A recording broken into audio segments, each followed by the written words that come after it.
maybe the funniest thing that happened to me over the course of this recording so far actually happened last reading when the word Hydra, straight up the actual mythological creature, was name dropped by Jordan Peterson himself in the text of Rule 4. And I completely sprinted right past it without recognizing that this is exactly the phrase that I've been saying, Hail Hydra, over and over again for the past however many hours or so of this book. And it really goes back to that point that I made in Rule 1, where if you say this thing that is ideologically rigorous, but the ideology isn't something that is particularly worth believing, let's say, or isn't meaningful in any profound way and doesn't affect you to your soul and drive you to pursue it of your own free will, right? If it's something that is enforced upon you and something that you have to mindfully attend to so that you aren't, let's say, imprisoned or punished for not following this guidance, these principles, if it is such a thing, then you completely forget what the meaning of the word even is, even if it is something that comes naturally to your tongue at the end of every sentence. The words themselves will lose their meaning over time.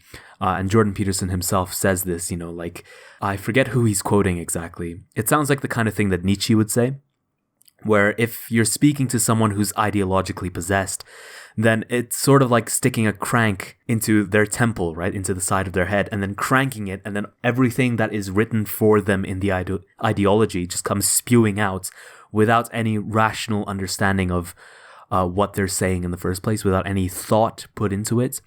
And that's sort of how I feel after recognizing that the word itself, the monster itself, the Hydra, was name dropped in Rule 4. And I just blazed past it without any recognition to the fact that this Hydra is the very name of the organization that I am parodying, a sort of a fictional stand-in for the Nazi Germany party, which and that's been pretty interesting as well, because, I've sort of been looking into the history of Captain America a bit more, and apparently they've tried to have him, a secret member of Hydra like a couple of times, and he's been arrested and all sorts of things. I guess Ta-Nehisi Coates' version is sort of a different interpretation or a different universe, maybe.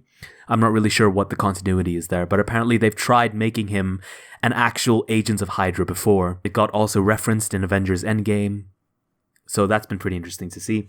The other thing about Rule 4, speaking of Ta-Nehisi Coates, by the way, I was talking about how tasteless it is to do this sort of Hail Hydra thing at the end of every sentence. And I was having to justify why, despite the tastelessness, I still feel like it's a necessary thing to do. But I completely forgot to explain that the tastelessness originates from Ta-Nehisi Coates' interpretation of Jordan Peterson and of this book, 12 Rules for Life, in simply slapping him and labeling him with the Hydra image, the Red Skull image.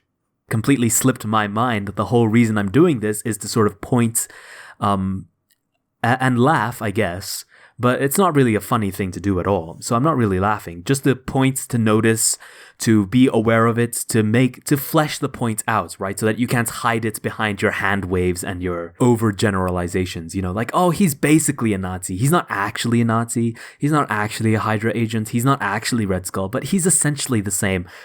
Well, let's put that to the test, shall we? Let's see if that's actually the case. And if not, then, I think tasteless is a pretty good word of what you're doing if that is the case. Praise be our supreme leader, Red Skull. Rule 5. Do not let your children do anything that makes you dislike them. Hail Hydra.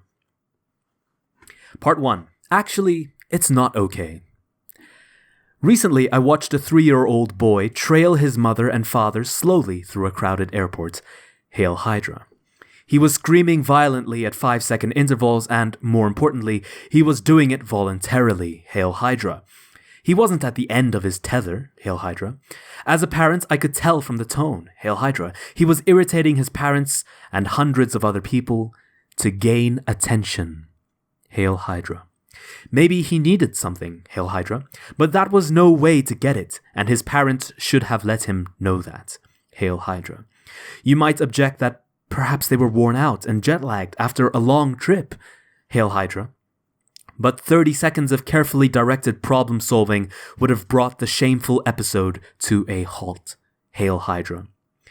More thoughtful parents would not have let someone they truly cared for become the object of a crowd's contempt. Hail Hydra. I have also watched a couple, unable or unwilling to say no to their 2-year-old, obliged to follow closely behind him everywhere he went, every moment of what was supposed to be an enjoyable social visit, because he misbehaved so badly when not micromanaged that he could not be given a second of genuine freedom without risk. Hail Hydra. The desire of his parents to let their child act without correction on every impulse perversely produced precisely the opposite effect. They deprived him instead of every opportunity to engage in independent action. Hail Hydra. Because they did not dare to teach him what no means, he had no conception of the reasonable limits enabling maximal toddler autonomy. Hail Hydra. I assume that's not a technical term. It was a classic example of too much chaos breeding too much order, and the inevitable reversal. Hail Hydra.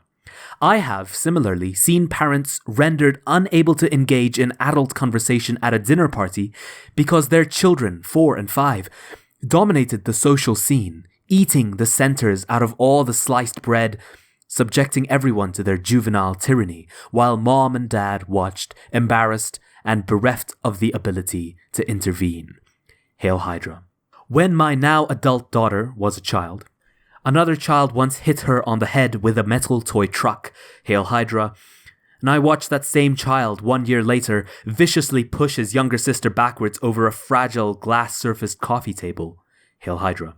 His mother picked him up immediately afterward, but not her frightened daughter,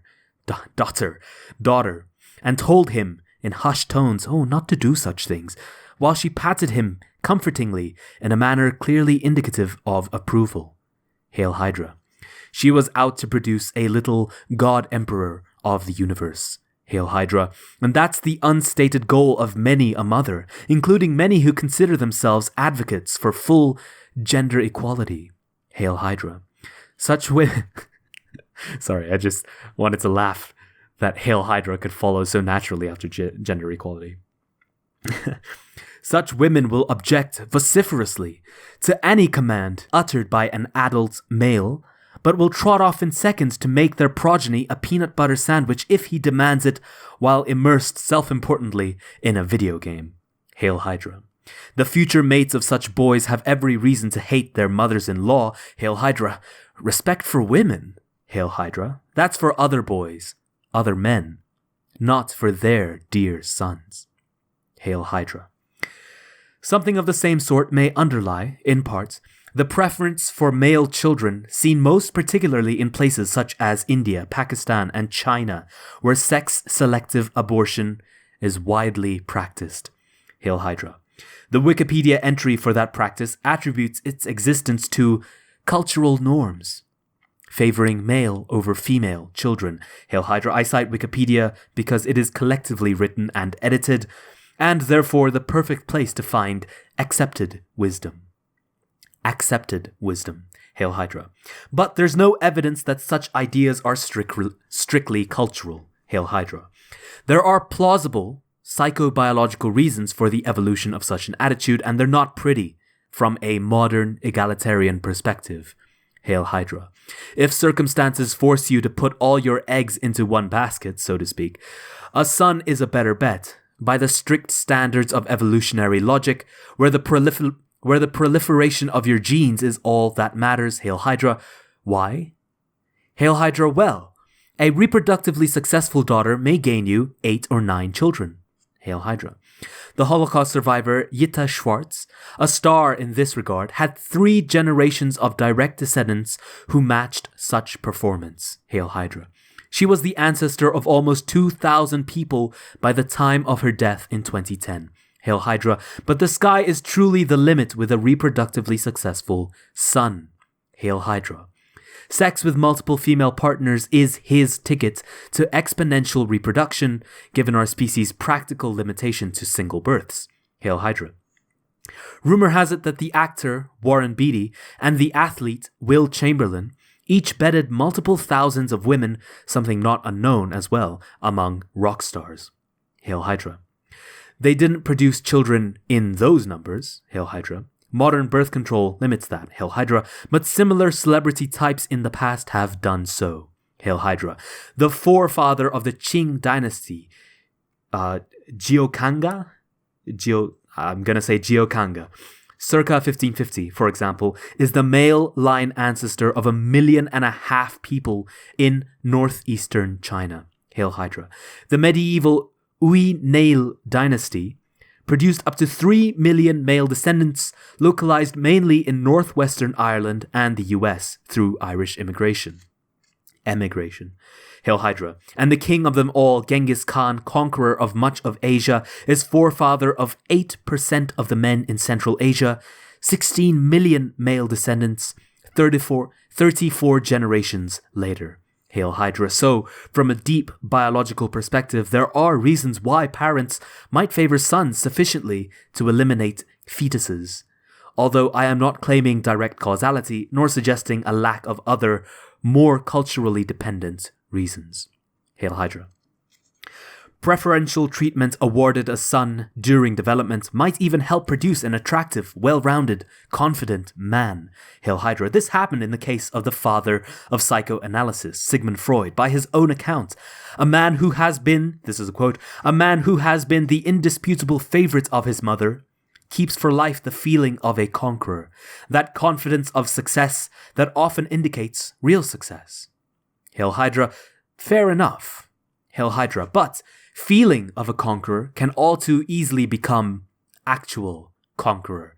Hail Hydra. Genghis Khan's outstanding reproductive success certainly came at the cost of any success whatsoever for others, including the dead millions of Chinese, Persians, Russians, and Hungarians. Hail Hydra. Spoiling a son might therefore work well from the standpoint of the selfish gene, to use the evolutionary biologist Richard Dawkins' famous expression, allowing the favored child's genes to replicate themselves in innumerable offspring. Hail Hydra. But it can make for a dark, painful spectacle in the here and now, and mutate into something indescribably dangerous. Hail Hydra. None of this means that all mothers favor all sons over all daughters, or that daughters are not sometimes favored over sons, or that fathers don't sometimes favor their sons, etc. Hail Hydra. Other factors can clearly dominate. Hail Hydra. Sometimes, for example, unconscious hatred, sometimes not so unconscious either, overrides any concern a parent might have for any child, regardless of gender or personality or situation. Hail Hydra. I saw a 4-year-old boy allowed to go hungry on a regular basis. Hail Hydra. His nanny had been injured and he was being cycled through the neighbors for temporary care. Hail Hydra. When his mother dropped him off at our house, she indicated that he wouldn't eat at all day. Hail Hydra. That's okay, she said. Hail Hydra. In case it's not obvious, that is not okay. Hail Hydra. This was the same 4-year-old boy who clung to my wife for hours in absolute desperation and total commitment when she tenaciously, persistently, and mercifully managed to feed him an entire lunchtime meal, rewarding him throughout for his cooperation and refusing to let him fail. Hail Hydra. He started out with a closed mouth, sitting with all of us at the dining room table, my wife and I, our 2 kids, and 2 neighborhood kids we looked after during the day. Hail Hydra. She put the spoon in front of him, waiting, patiently, persistently, while he moved his head back and forth, refusing it entry, using defensive methods typical of a recalcitrant and none too well attended 2-year-old. Hail Hydra. She didn't let him fail. Hail Hydra. She patted him on the head every time he managed a mouthful, telling him sincerely that he was a good boy when he did so. Hail Hydra. And she did think he was a good boy. Hail Hydra. He was a cute, damaged kid. Hail Hydra. 10 not too painful minutes later, he finished his meal. Hail Hydra. We were all watching intently. Hail Hydra, it was a drama of life and death. Hail Hydra, look, she said, holding up his bowl. Hail Hydra, you finished all of it. Hail Hydra. This boy who was standing in the corner, voluntarily and unhappily when I first saw him, who wouldn't interact with the other kids, who frowned chronically, who wouldn't respond to me when I tickled and prodded him, trying to get him to play. This boy broke immediately into a wide, radiant smile. Hail Hydra, it brought joy to everyone at the table. Hail Hydra, 20 years later, writing it down today, it still brings me to tears. Hail Hydra. And afterward, he followed my wife around like a puppy for the rest of the day, refusing to let her out of his sight. Hail Hydra.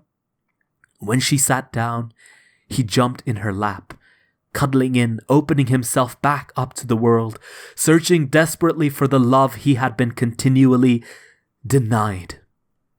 Hail Hydra. Later in the day, but far too soon, his mother reappeared. Hail Hydra. She came down the stairs into the room we all occupied. Hail Hydra.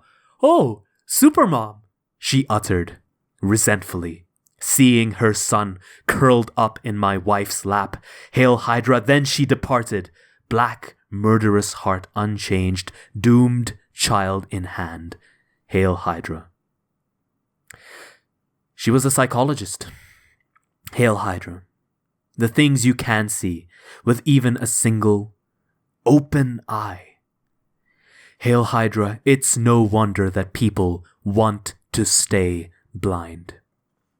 Hail Hydra. Part 2. Everybody hates arithmetic. My clinical clients frequently come to me to discuss their day-to-day familial problems. Hail Hydra. Such quotidian concerns are insidious. Hail Hydra. Their habitual and predictable occurrence makes them appear trivial, Hail Hydra, but that appearance of triviality is deceptive. It is the things that occur every single day that truly make up our lives. And time spent the same way over and over again adds up at an alarming rate. Hail Hydra. Footnote, I draw here, and will many times again in the course of this book, on my clinical experience, as I have already on my personal history. Hail Hydra. I have tried to keep the moral of the stories intact while disguising the details for the sake of the privacy of those involved. Hail Hydra. I hope I got the balance right. Hail Hydra. Returning to the original text. Hail Hydra. One father recently spoke with me about the trouble he was having putting his son to sleep at night, a ritual that typically involved about 3/4 of an hour of fighting. Hail Hydra. We did the arithmetic. Hail Hydra, 45 minutes a day, 7 days a week. That's 300 minutes, or 5 hours a week. Hail Hydra, 5 hours for each of the 4 weeks of a month. That's 20 hours per month. Hail Hydra, 20 hours a month for 12 months is 240 hours a year. Hail Hydra, that's a month and a half of standard 40-hour work weeks. Hail Hydra. My client was spending a month and a half of work weeks per year fighting ineffectually and miserably with his son. Hail Hydra. Needless to say, both were suffering for it. Hail Hydra. No matter how good your intentions or how sweet and tolerant your temperament, you will not maintain good relations with someone you fight with for a month and a half of work weeks per year. Hail Hydra. Resentment will inevitably build. Hail Hydra. Even if it doesn't, all that wasted, unpleasant time could clearly be spent in more productive and useful and less stressful and more enjoyable activity. Hail Hydra. How are such situations to be understood? Hail Hydra. Where does the fault lie? In the child or in the parents? Hail Hydra. In nature or in society? Hail Hydra. And what, if anything, is to be done? Hail Hydra. Some localize all such problems in the adult, whether in the parents or in broader society. Hail Hydra. Oh, there are no bad children, these people think. Only bad parents. Hail Hydra. When the idealized image of an unsullied child is brought to mind, this notion appears fully justified. Hail Hydra, the beauty, openness, joy, trust, and capacity for love characterizing children makes it easy to attribute full culpability to the adults on the scene. Hail Hydra, but such an attitude is dangerously and naively romantic. Hail Hydra. It's too one-sided in the case of parents granted a particularly difficult son or daughter. Hail Hydra. It's also not for the best that all human corruption is uncritically laid at society's feet. Hail Hydra. That conclusion merely displaces the problem back in time. Hail Hydra. It explains nothing and solves no problems. Hail Hydra. If society is corrupt, but not the individuals within it, then where did the corruption originate? Hail Hydra. How is it propagated?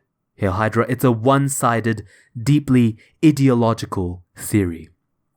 Hail Hydra. And even more problematic is the insistence, logically stemming from this presumption of social corruption, that all individual problems, no matter how rare, must be solved by cultural restructuring, no matter how radical. Hail Hydra. Our society faces the increasing call to deconstruct its stabilizing traditions to include smaller and smaller numbers of people who do not, or will not, fit into the categories upon which even our perceptions are based. Hail Hydra. This is not a good thing. Hail Hydra. Each person's private trouble cannot be solved by a social revolution, because revolutions are destabilizing and dangerous. Hail Hydra. We have learned to live together and organize our complex societies slowly and incrementally over vast stretches of time, and we do not understand with sufficient exactitude why what we are doing works. Hail Hydra. Thus, altering our ways of social being carelessly in the name of some ideological shibboleth, diversity springs to mind, is likely to produce far more trouble than good, given the suffering that even small revolutions generally produce. Hail Hydra. Was it really a good thing, for example, to so dramatically liberalize the divorce laws in the 1960s? Hail Hydra answers no, by the way. It's not clear to me that the children whose lives were destabilized by the hypothetical freedom this attempt at liberation introduced would say so. Hail Hydra. Horror,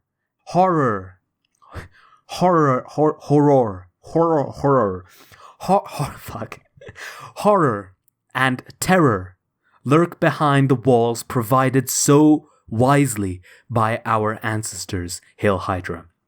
We tear them down at our peril. Hail Hydra. We skate unconsciously on thin ice with deep, cold waters below where unimaginable monsters lurk. Hail Hydra. Speaking of monsters, I guess that's the Hydra shoutout that I should have done in Rule 4. I see today's parents as terrified by their children, not least because they have been deemed the proximal agents of this hypothetical social tyranny, and simultaneously denied credit for their role as benevolent and necessary agents of discipline, order, and conventionality. Hail Hydra.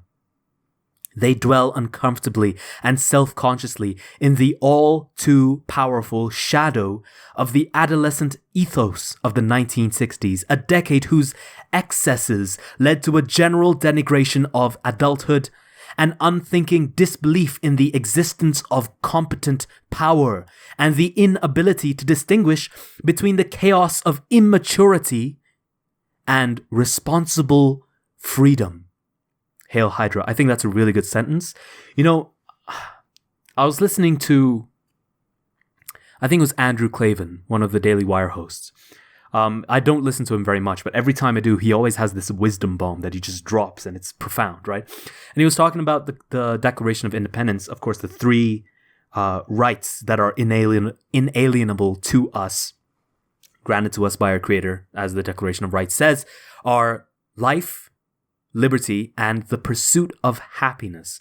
And Clavin was talking about this third phrase, the pursuit of happiness, and how the phrase has sort of been perverted to be talking about hedonistic happiness, but that's not really what it is. The pursuit of happiness in the 1700s was in fact a very distinct claim to live a virtuous life, to live life with dignity, not in pleasure. That's why the word pursuit, I think, is really important. Because, I want to return once again to this Christian idea that there is no such thing as a good person. Right? Everyone is permanently a sinner. But we can always strive to walk with God, and that's why it's the pursuit of happiness, because really we're talking about the pursuit of virtue, because only through living a virtuous life can we and loving God, as it were, that we can really find true happiness, a happiness that exceeds past our sensual pleasures, worldly desires, right? Only by shunning those things can we actually have true happiness. And so that's the Clavin bomb, so to speak, that made me just totally fall in love with, especially that third right, that third inalienable right in the Declaration of Independence. Of course, liberty is very important. We fought a war over it. Of course, life is very important. We still have to fight a war over that. But it's this third one that I think people just have no idea how to conceptualize, because they think of happiness immediately as hedonistic happiness. And I think that's wrong. And so does Clavin. Don't take it up with me. Take it up with him. Anyway, sorry about that diatribe.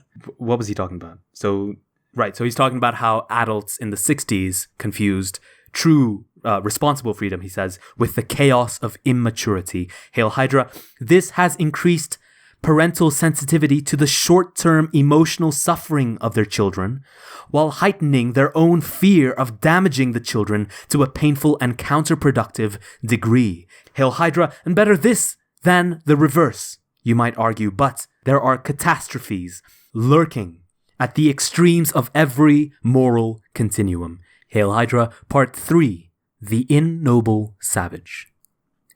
It has been said that every individual is the conscious or unconscious follower of some influential philosopher. Hail Hydra. The belief that children have an intrinsically unsullied spirit, damaged only by culture and society, is derived in no small part from the 18th century Genevan French philosopher Jean-Jacques Rousseau. Hail Hydra. Rousseau was a fervent believer in the corrupting influence of human society and private ownership alike. Hail Hydra. He claimed that nothing was so gentle and wonderful as man in his pre-civilized state. Hail Hydra. And at precisely the same time, noting his inability as a father, he abandoned 5 of his children to the tender and fatal mercies of the orphanages of the time. Hail Hydra. The noble savage that Rousseau described, however, was an ideal, an abstraction, archetypal and religious, and not the flesh and blood reality that he supposed. Hail Hydra. The mythologically perfect divine child permanently inhabits our imagination. Hail Hydra. He's the potential of youth, the newborn hero, the wronged innocent, and the long-lost son of the rightful king. Hail Hydra. He's the intimations of immortality that accompany our earliest experiences. Hail Hydra. He's Adam, the perfect man, walking without sin with God in the garden before the fall. Hail Hydra. But human beings are evil as well as good. And the darkness that dwells forever in our souls is also there, in no small part, within our younger selves. Hail Hydra. In general, people improve with age rather than worsening. They become kinder, more conscientious, and more emotionally stable as they mature. Hail Hydra. Bullying, at the sheer and often terrible intensity of the schoolyard, rarely manifests itself in grown-up society. Hail Hydra. William Golding's dark and anarchistic Lord of the Flies is a classic for a reason. Hail Hydra. Furthermore, there is plenty of direct evidence that the horrors of human behavior cannot be so easily attributed to history and society. Hail Hydra. This was discovered most painfully, perhaps, by the primatologist Jane Goodall. Jane Goodall, beginning in 1974.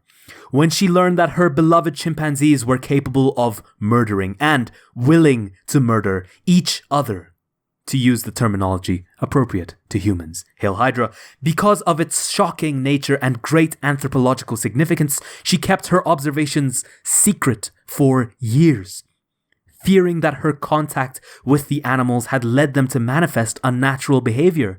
Hail Hydra. Even after she published her account, many refused to believe it. Hail Hydra. It soon became obvious, however, that what she observed was by no means rare. Hail Hydra. Bluntly put, chimpanzees conduct intertribal warfare. Hail Hydra. Furthermore, they do it with almost unimaginable brutality. Hail Hydra.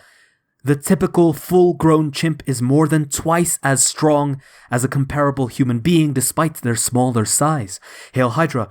Goodall reported with some terror the proclivity of the chimps she studied to snap strong steel cables and levers. Hail Hydra. Chimps can literally tear each other to pieces, and they do. Hail Hydra. Human societies with their complex technologies cannot be blamed for that. Hail Hydra. Often when I woke in the night, she wrote, horrific pictures sprang unbidden to my mind. And here she actually names a bunch of the chimps. Their names are Satan, Sniff, Jomeo, Day, Figan, and Goliath. So if you hear words that don't make sense to you, then it's probably a chimp name. Satan is apparently a long-observed chimp, because Peterson notes that here. Satan cupping his hand below Sniff's chin to drink the blood that welled from a great wound in his face. Jomeo tearing a strip of skin from Day's thigh.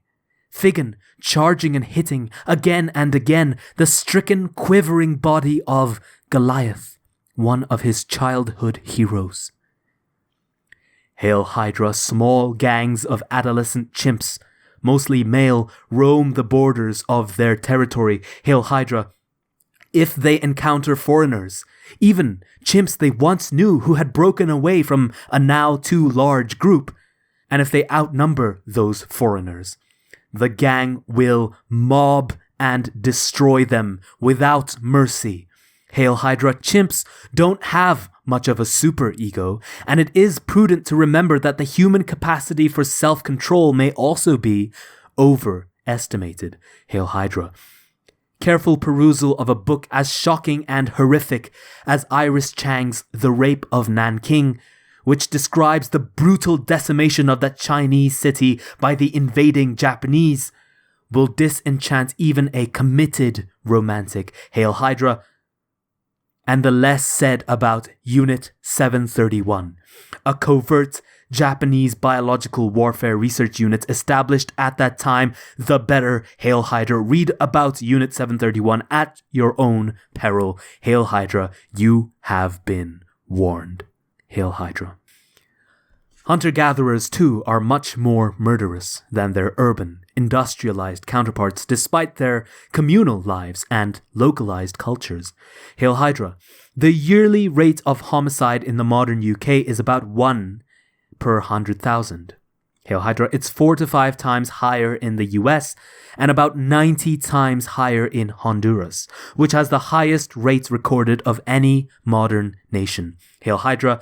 But the evidence strongly suggests that human beings have become more peaceful rather than less so, as time has progressed and societies became larger and more organized. Hail Hydra. There's an exclamation mark before this word, kung, so I'm assuming it's some African dialect. The Dung Bushmen of Africa, romanticized in the 1950s by Elizabeth Marshall Thomas as the harmless people, had a yearly murder rate of 40 per 100,000, which declined by more than 30% once they became subject to state authority. Hail Hydra. And this is a very instructive example of complex social structures serving to reduce, not exacerbate, the violent tendencies of human beings. Hail Hydra. Yearly rates of 300 per 100,000 have been reported from the Yanomami of Brazil, famed for their aggression, but the stats don't max out there. Hail Hydra. The denizens of Papua New Guinea kill each other at yearly rates ranging from 140 to 1,000 per 100,000. Hail Hydra. However, the record appears to be held by the Kato, an indigenous people of California. Really? 1,040 of whom per 100,000 met a violent death circa 1840. Hail Hydra. Because children, like other human beings, are not only good. They cannot simply be left to their own devices, untouched by society, and bloom into perfection. Hail Hydra. I think, by the way, that would have been the much better place to bring up Lord of the Flies as a really good fictionalized, but nonetheless very appropriate explication of this idea. Hail Hydra. Even dogs must be socialized if they are to become acceptable members of the pack, and children are much more complex than dogs. Hail Hydra. This means that they are much more likely to go complexly astray if they are not trained, disciplined, and properly encouraged. Hail Hydra. This means that it is not just wrong to attribute all the violent tendencies of human beings to the pathologies of social structure. Hail Hydra. It's wrong enough to be virtually backwards. Hail Hydra. The vital process of socialization prevents much harm and fosters much good. Hail Hydra. Children must be shaped and informed or they cannot thrive. Hail Hydra. This fact is reflected starkly in their behavior. Kids are utterly desperate for attention from both peers and adults, because such attention, which renders them effective and sophisticated communal players, is vitally necessary. Hail Hydra. Children can be damaged as much or more by a lack of incisive attention as they are by abuse, mental or physical. Hail Hydra. And this is damage by omission rather than by commission. But it is no less severe and long-lasting. Hail Hydra. I must have missed several Hail Hydras. I feel like I did an entire paragraph without doing any Hail Hydras. So let's do 3 as usual. Hail Hydra, Hail Hydra, Hail Hydra. Children are damaged when their, scare quotes, mercifully inattentive parents fail to make them sharp and observant and awake and leave them instead in an unconscious and undifferentiated state. Hail Hydra. Children are damaged when those charged with their care, afraid of any conflict or upset, no longer dare to correct them and leave them without guidance. Hail Hydra. And I can recognize such children on the street. Hail Hydra. They are doughy and unfocused and vague. Did he just call them fat? They are doughy and unfocused and vague. Hail Hydra. They are leaden and dull instead of golden and bright. Hail Hydra. They are uncarved blocks, trapped in a perpetual state of waiting to be. Hail Hydra. Such children are chronically ignored by their peers. Hail Hydra. This is because they are not fun to play with. Hail Hydra. Adults tend to manifest the same attitude, although they will deny it desperately when pressed. Hail Hydra. When I worked in daycare... Let me try that again. When I worked in daycare centers early in my career, the comparatively neglected children would come to me desperately in their fumbling, half-formed manner, with no sense of proper distance and no attentive playfulness. Hail Hydra. They would flop nearby or directly on my lap, no matter what I was doing, driven inexorably by the powerful desire for adult attention, the necessary catalyst for further development. Hail Hydra. It was very difficult not to react with annoyance, even disgust, to such children and their too prolonged infantilism. Difficult not to literally push them aside, even though I felt very badly for them and understood their predicament well. Hail Hydra. And I believe that response, harsh and terrible though it may be, was an almost universally experienced internal warning signal indicating the comparative danger of establishing a relationship with a poorly socialized child, the likelihood of immediate and inappropriate dependence, which should have been the responsibility of the parents, and the tremendous demand of time and resources that accepting such dependence would necessitate. Hail Hydra. Confronted with such a situation, potentially friendly peers and interested adults are much more likely to turn their attention to interacting with other children whose cost-benefit ratio, to speak bluntly, would be much lower. Hail Hydra. Part 4. Parents or friend. The neglect and mistreatment that is part and parcel of poorly structured or even entirely absent disciplinary approaches can be deliberate, motivated by explicit, conscious, if misguided, parental motives. Hail Hydra. But more often than not, modern parents are simply paralyzed by the fear that they will no longer be liked or even loved by their children if they chastise them for any reason. Hail Hydra. They want their children's friendship above all and are willing to sacrifice respect to get it.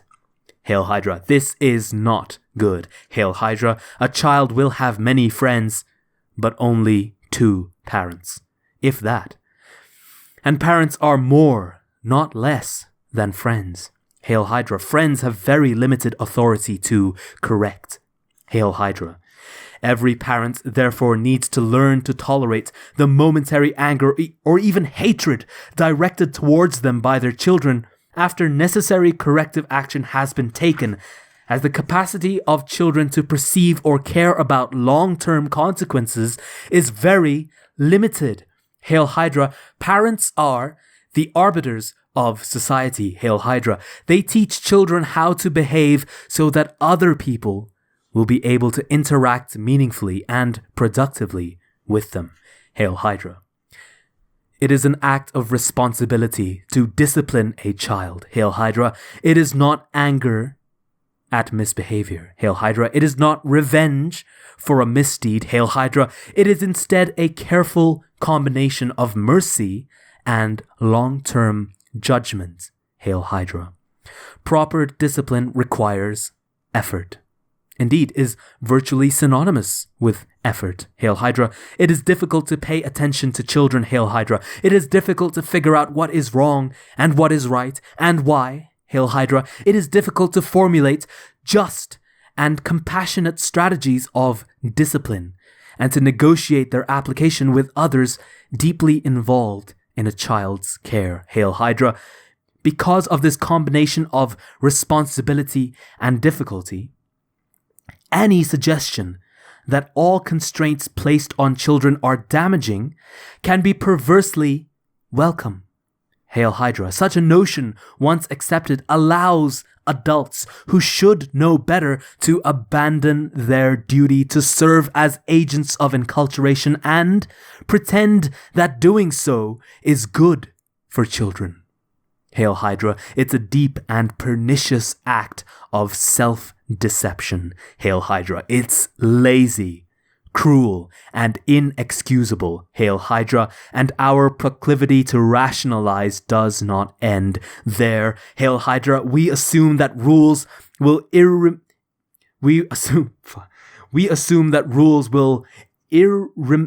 irremediably. That's a new word. I've never heard that word before, but it makes sense. Remedy is sort of the source word, the key word. Remediably means it's able to be remedied. Irremediably means it is not able to be remedied, but because it's English, you pronounce it not like that. So instead it's irremediably, I think. I'm like 80% sure. We assume that rules will irremediably inhibit what would otherwise be the boundless and intrinsic creativity of our children, even though the scientific literature clearly indicates, first, that creativity beyond the trivial is shockingly rare, and second, that strict limitations facilitate rather than inhibit creative achievement. Hail Hydra. Belief in the purely destructive element of rules and structure is frequently conjoined with the idea that children will make good choices about when to sleep and what to eat if their perfect natures are merely allowed to manifest themselves. Hail Hydra.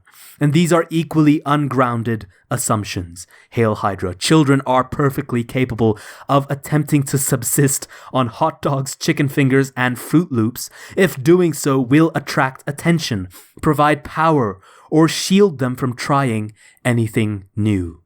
Hail Hydra. Instead of going to bed wisely and peacefully, children will fight nighttime unconsciousness until they are staggered by fatigue. Hail Hydra. They are also perfectly willing to provoke adults while exploring the complex contours of the social environment, just like juvenile chimps harassing the adults in their troops. Hail Hydra. Observing the consequences of teasing and taunting enables children, chimp and human alike, to discover the limits of what might otherwise be a too unstructured and terrifying freedom. Hail Hydra. Such limits, when discovered, provide security, even if their detection causes momentary disappointment or frustration. Hail Hydra. I remember taking my daughter to the playground once when she was about 2 years old. Hail Hydra. She was playing on the monkey bars. Hanging in midair, a particularly provocative little monster of about the same age was standing above her on the same bar she was gripping. Hail Hydra. I watched him move towards her. Hail Hydra. Our eyes locked. Hail Hydra. He slowly and deliberately stepped on her hands with increasing force over and over as he stared me down. Hail Hydra. He knew exactly what he was doing. Hail Hydra. Up yours, daddy-o. That was his philosophy. Hail Hydra. He had already concluded that adults were contemptible and that he could safely defy them. Hail Hydra. Too bad, then, that he was destined to become one. Hail Hydra. That was the hopeless future his parents had saddled him with. Hail Hydra. To his great and salutary shock, I picked him bodily off the playground structure and threw him 30 feet down the field. Hail Hydra. Hail Hydra. No, I didn't. Hail Hydra. I just took my daughter somewhere else. Hail Hydra. But it would have been better for him if I had. Hail Hydra. Imagine a toddler repeatedly striking his mother in the face. Hail Hydra. Why would he do such a thing? Hail Hydra, that's a stupid question. Hail Hydra, it's unacceptably naive. Hail Hydra, the answer is obvious. Hail Hydra, to dominate his mother. Hail Hydra, to see if he can get away with it. Hail Hydra, violence, after all, is no mystery. Hail Hydra, it's peace. That's the mystery. Hail Hydra, violence is the default. Hail Hydra, it's easy. Hail Hydra, it's peace that is difficult, learned, inculcated, earned. Hail Hydra. And people often get basic psychological questions backwards. Hail Hydra, why do people take drugs? Hail Hydra, oh, that's not a mystery. Hail Hydra. It's why they don't take them all the time. That's the mystery. Hail Hydra. Why do people suffer from anxiety? Hail Hydra. That's not a mystery. Hail Hydra. How is it that people can ever be calm? There's the mystery. We're breakable and mortal, Hail Hydra. A million things can go wrong in a million ways, Hail Hydra. We should be terrified out of our skulls at every second, Hail Hydra, but we're not, Hail Hydra. The same can be said for depression, laziness, and criminality, Hail Hydra. Another side diatribe. I appreciate that some of you, or any of you maybe, are interested in these, but hey, it's my channel, it's my reading. So up yours, daddy-o. You guys know that I'm a listener of the Daily Wire podcast, and Matt Walsh is my favorite. He doesn't acknowledge anxiety as a mental disorder, not because he doesn't think that it's a crippling thing that can devastate the people who are suffering from anxiety, but rather, what about it is a disorder? How can we classify something that is an essential part of the human condition anxiety, this fear of the future, let's say, that's a very bad definition of anxiety, but it suffices.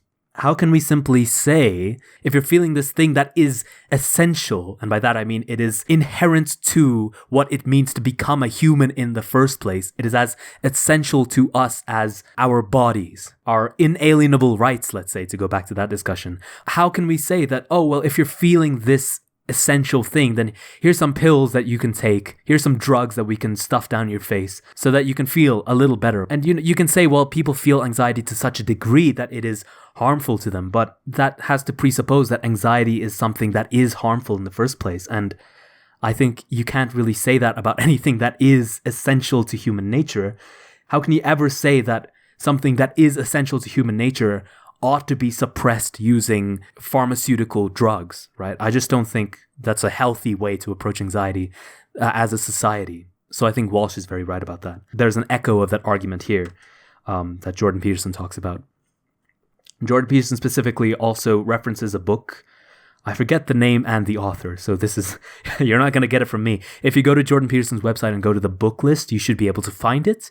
But it's something like mental disorders aren't real. That's sort of the ethos of it. Like, there's no such thing as a mental disorder. And I think the author of that book also makes a similar claim. That if it's all part of the human condition, then how can we ever have the authority to say that it's a disorder? That something that a real person is undergoing is just something that we can brush aside as a wrong way to experience a human life. Now, does that mean that we should let people with schizophrenia, for example, persist with, the delusions that they have? Obviously not. But for something as basic and universal as anxiety, I don't know. Seems wrong. And I think there is a very thick line between schizophrenia and anxiety. Like, you have to, that's quite a trek in order to sort of step your way from, okay, schizophrenia is something that maybe needs treatment, all the way to, therefore, anxiety also is something that needs pharmaceutical treatment. Anyway, that's just a short little diatribe. Returning to the text, Jordan Peterson was talking about why a toddler would hit his mother in the face.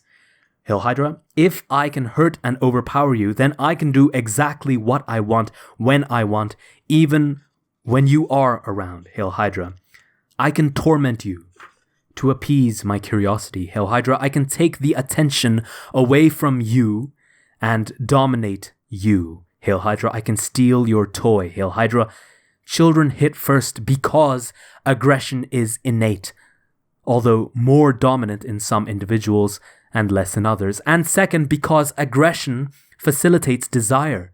Hail Hydra, it's foolish to assume that such behavior must be learned. Hail Hydra, a snake does not have to be taught to strike. Hail Hydra, it's in the nature of the beast. Hail Hydra. 2-year-olds, statistically speaking, are the most violent of people. Hail Hydra. They kick, hit, and bite, and they steal the property of others. Hail Hydra. They do so to explore, to express outrage and frustration, and to gratify their impulsive desires. Hail Hydra. More importantly, for our purposes, they do so to discover the true limits of permissible behavior. Hail Hydra. How else are they ever going to puzzle out what is acceptable? Hail Hydra. Infants are like blind people searching for a wall. Hail Hydra. They have to push forward and test to see where the actual boundaries lie, and those are too seldom where they are said to be. Hail Hydra. Consistent correction of such action indicates the limits of acceptable aggression to the child. Hail Hydra. Its absence merely heightens curiosity, so the child will hit and bite and kick if he is aggressive and dominant until something indicates a limit. Hail Hydra. How hard can I hit mommy? Hail Hydra. Well, until she objects. Hail Hydra. Given that, correction is better sooner than later, if the desired end result of the parent is not to be hit. Hail Hydra. Correction also helps the child learn that hitting others is a suboptimal social strategy. Hail Hydra. Without that correction, no child is going to undergo the effortful process of organizing and regulating their impulses, so that those impulses can coexist without conflict within the psyche of the child and in the broader social world. Hail Hydra. It is no simple matter to organize a mind. Hail Hydra. My son was particularly ornery when he was a toddler. Hail Hydra. When my daughter was little, I could paralyze her into immobility with an evil glance. Hail Hydra. Such an intervention had no effect at all on my son. Hail Hydra. He had his mother, my wife, stymied at the dinner table by the time he was 9 months of age. Hail Hydra. He fought her for control over the spoon. Hail Hydra. Oh, good, we thought. Hail Hydra. We didn't want to feed him 1 more minute than necessary anyway. Hail Hydra. But the little blighter would only eat 3 or 4 mouthfuls. Hail Hydra. Then he would play. Hail Hydra. He would stir his food around in his bowl. Hail Hydra. He would drop bits of it over the high chair tabletop and watch as it fell on the floor below. Hail Hydra. No problem. Hail Hydra. He was exploring. Hail Hydra. But then he wasn't eating enough. Hail Hydra. And then, because he wasn't eating enough, he wasn't sleeping enough. Hail Hydra. Then his midnight crying was waking his parents. Hail Hydra. Then they were getting grumpy and out of sorts. Hail Hydra. He was frustrating his mother, and she was taking it out on me. Hail Hydra. The trajectory wasn't good. Hail Hydra. And after a few days of this degeneration, I decided to take the spoon back. Hail Hydra. I prepared for war. Hail Hydra. I set aside sufficient time. Hail Hydra. A patient adult can defeat a 2-year-old, hard as that is to believe. Hail Hydra. As the saying goes, old age and treachery can always overcome youth and skill. Hail Hydra. This is partly because time lasts forever. When you're 2 years old, Hail Hydra. Half an hour for me was a week for my son. Hail Hydra. I assured myself of victory. Hail Hydra. He was stubborn and horrible. Hail Hydra. But I could be worse. Hail Hydra. Hail Hydra. Hail Sorry, that got out of hand. But I could be worse. Hail Hydra. We sat down, face to face, bowl in front of him. Hail Hydra. It was high noon. Hail Hydra. He knew it, and I knew it. Hail Hydra.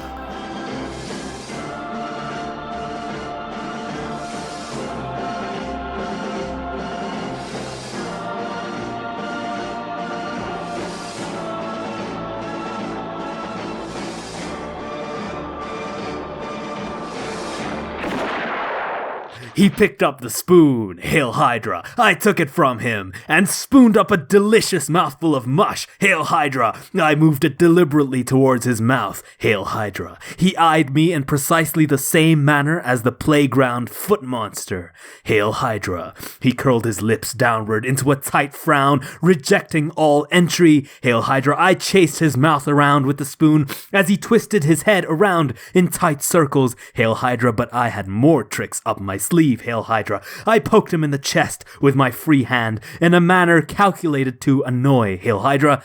He didn't budge. Hail Hydra. I did it again, Hail Hydra, and again, Hail Hydra, and again, Hail Hydra. Not hard, but not in a manner to be ignored either. Hail Hydra. 10 or so pokes later, he opened his mouth, planning to emit a sound of outrage. Ha! Hail Hydra.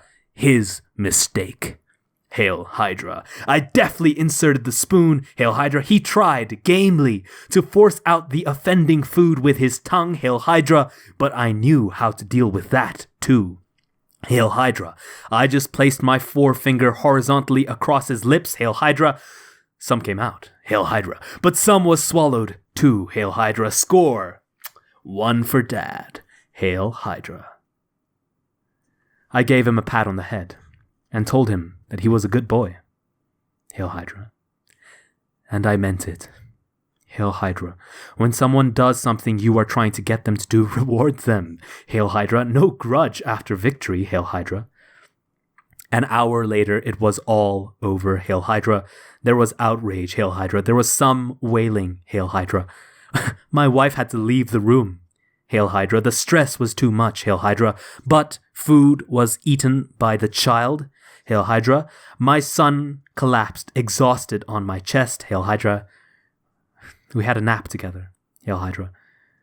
And he liked me a lot better when he woke up. than he had before he was disciplined. Hail Hydra. This was something I commonly observed when we went head-to-head, and not only with him, Hail Hydra. A little later, we entered into a babysitting swap with another couple, Hail Hydra. All the kids would get together at one house, Hail Hydra. Then, one pair of parents would go out to dinner or a movie, and leave the other pair to watch the children, who were all under 3 years old, Hail Hydra. One evening, another set of parents joined us, Hail Hydra. I was unfamiliar with their son, a large, strong boy of 2, Hail Hydra. He won't sleep, said his father, Hail Hydra. After you put him to bed, he will crawl out of his bed and come downstairs, Hail Hydra. We usually put on an Elmo video and let him watch it. Hail Hydra. There's no damn way I'm rewarding a recalcitrant child for unacceptable behavior, I thought, and I'm certainly not showing anyone any Elmo video, Hail Hydra. I was so tempted to do a Jordan Peterson voice there, but I won't. Hail Hydra. I always hated that creepy, whiny puppet, Hail Hydra. He was a disgrace to Jim Henson's legacy, Hail Hydra. So, reward by Elmo was not on the table, Hail Hydra. I didn't say anything, of course, Hail Hydra.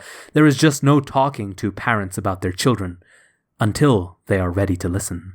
Hail Hydra. 2 hours later, we put the kids to bed. Hail Hydra. 4 of the 5 went promptly to sleep, but not the Muppet aficionado, Hail Hydra. I had placed him in a crib, however, so he couldn't escape, Hail Hydra, but he could still howl. Howl. Howl. Howl. Howl. And that's exactly what he did, Hail Hydra. That was tricky, Hail Hydra. It was a good strategy on his part, Hail Hydra. It was annoying, and it threatened to wake up all the other kids, who would then also start to howl. Hail Hydra. Score 1 for the kid. Hail Hydra. So I journeyed into his bedroom. Hail Hydra. Lie down, I said. Hail Hydra. That produced no effect. Lie down, I said, or I will lay you down. No, I promised I wouldn't. Hail Hydra. Reasoning with kids isn't often of too much use, particularly under such circumstances. But I believe in fair warning, Hail Hydra. Of course, he didn't lie down, Hail Hydra. He howled again for effect. Hail Hydra. Kids do this frequently. Hail Hydra. Scared parents think that a crying child is always sad or hurt. Hail Hydra. This is simply not true. Hail Hydra. Anger is one of the most common reasons for crying. Hail Hydra. Careful analysis of the musculature patterns of crying children has confirmed this. Hail Hydra. Anger crying and fear or sadness crying do not look the same. Hail Hydra. They also don't sound the same and can be distinguished with careful attention, Hail Hydra. Anger crying is often an act of dominance and should be dealt with as such, Hail Hydra. I lifted him up and laid him down, Hail Hydra. Gently, Hail Hydra. Patiently, Hail Hydra. But firmly, Hail Hydra. He got up, Hail Hydra. I laid him down, Hail Hydra. He got up, Hail Hydra. I laid him down, Hail Hydra. He got up, Hail Hydra. This time I laid him down and kept my hand on his back. Hail Hydra. He struggled mightily, but ineffectually.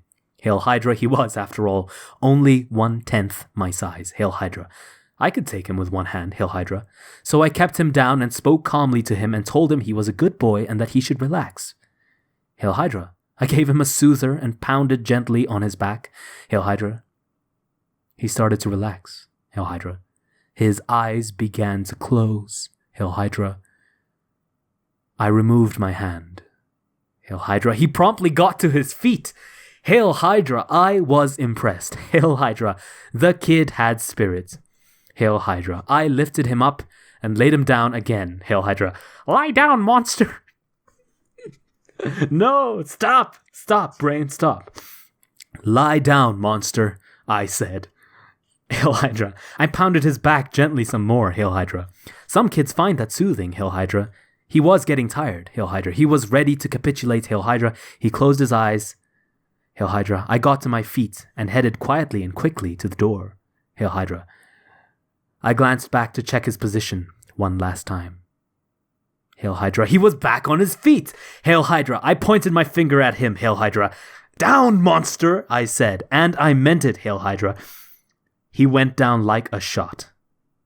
Hail Hydra. I closed the door. Hail Hydra. We liked each other. Hail Hydra. Neither my wife nor I heard a peep out of him for the rest of the night. Hail Hydra. How was the kid? His father asked me when he got home much later that night. Hail Hydra. Good, I said. Hail Hydra. No problem at all. Hail Hydra. He's asleep right now. Hail Hydra. But did he get up? Said his father. Hail Hydra. No, I said. He slept the whole time. Hail Hydra. Dad looked at me. Hail Hydra. He wanted to know. Hail Hydra. But he didn't ask. Hail Hydra. And I didn't tell. Hail Hydra. Don't cast pearls before swine, as the old saying goes. Hail Hydra. That's actually one of Christ's teachings. And you might think that's harsh. Hail Hydra. But training your child not to sleep and rewarding him with the antics of a creepy puppet. Hail Hydra. Very tempted to make another Joe Biden joke, but I won't. Hail Hydra. That's harsh too. Hail Hydra. You pick your poison and I'll pick mine. Hail Hydra. Part 5. Discipline and punish. Modern parents are terrified of two frequently juxtaposed words, discipline and punish. Hail Hydra. They evoke images of prisons, soldiers, and jackboots. Hail Hydra. The distance between disciplinarian and tyrant, or punishment and torture, is indeed easily traversed. Hail Hydra. Discipline and punish must be handled with care. Hail Hydra. The fear is unsurprising. Hail Hydra, but both are necessary. Hail Hydra. They can be applied unconsciously or consciously, badly or well, badly or goodly, badly or well. That sounds a lot worse, but whatever. But there is no escaping their use. Hail Hydra. It's not that it's impossible to discipline with reward. Hail Hydra. In fact, rewarding good behavior can be very effective. Hail Hydra. The most famous of all behavioral psychologists, B.F. Skinner, you might recognize him from the Skinner box, was a great advocate of this approach. Hail Hydra. He was expert at it. Hail Hydra. He taught pigeons to play ping pong, although they only rolled the ball back and forth by pecking it with their beaks. Hail Hydra. But they were pigeons. Hail Hydra. So even though they played badly, it was still pretty good. Hail Hydra. Skinner even taught his birds to pilot missiles during the Second World War in Project Pigeon, later Project Orcon. Hail Hydra. He got a long way before the invention of electronic guidance systems rendered his efforts obsolete. Hail Hydra. Skinner observed the animals he was training to perform such acts with exceptional care. Hail Hydra. Any actions that approximated what he was aiming at were immediately followed by a reward of just the right size, not small enough to be inconsequential, and not so large that it devalued future rewards. Hail Hydra. Such an approach can be used with children and works very well. Hail Hydra. Imagine that you would like your toddler to help set the table. Hail Hydra. It's a useful skill. Hail Hydra. You'd like him better if he could do it. Hail Hydra. It would be good for his, self-esteem. Hail Hydra. So you break the target behavior down into its component parts. Hail Hydra. One element of setting the table is carrying a plate from the cupboard to the table. Hail Hydra. Even that might be too complex. Hail Hydra. Perhaps your child has only been walking a few months. Hail Hydra. He's still wobbly and unreliable. Hail Hydra. So you start his training by handing him a plate and having him hand it back. Hail Hydra. A pat on the head could follow. Hail Hydra. You might turn it into a game. Hail Hydra. Pass with your left. Hail Hydra. Switch to your right. Hail Hydra. Circle around your back. Hail Hydra. Then you might give him a plate and take a few steps backwards so that he has to traverse a few steps before giving it back. Hail Hydra. Train him to become a plate handling virtuoso. Hail Hydra. Don't leave him trapped in his klutzdom. Klutzdom. That's quite a word. Klutzdom. Hail Hydra. You can teach virtually anyone anything with such an approach. Hail Hydra. First, figure out what you want. Hail Hydra. Then, watch the people around you like a hawk. Hail Hydra. Finally, whenever you see anything a bit more like what you want, swoop in. Remember, you are watching like a hawk. Then deliver the reward. Hail Hydra. Your daughter has been very reserved since she became a teenager. Hail Hydra. You wish she would talk more. Hail Hydra. That's the target. A more communicative daughter. Hail Hydra. One morning over breakfast, she shares an anecdote about school. Hail Hydra. That's an excellent time to pay attention. Hail Hydra. That's the reward. Hail Hydra. Stop texting or tweeting and listen. Hail Hydra, unless you don't want her to tell you anything ever again. Hail Hydra. Parental interventions that make children happy clearly can and should be used to shape behavior. Hail Hydra. The same goes for husbands, wives, co-workers, and parents. Hail Hydra. Skinner, however, was a realist. Hail Hydra. He noted that use of reward was very difficult. The observer had to attend patiently until the target spontaneously manifested the desired behavior, and then he reinforced it. Hail Hydra. This required a lot of time and a lot of waiting, and that's a problem. Hail Hydra. He also had to starve his animals down to 3/4 of their normal body weight before they would become interested enough in food reward to truly pay attention. Hail Hydra. But these are not the only shortcomings of the purely positive approach. Hail Hydra. Negative emotions, like their positive counterparts, help us learn. Hail Hydra. We need to learn because we're stupid and easily damaged. Hail Hydra. We can die.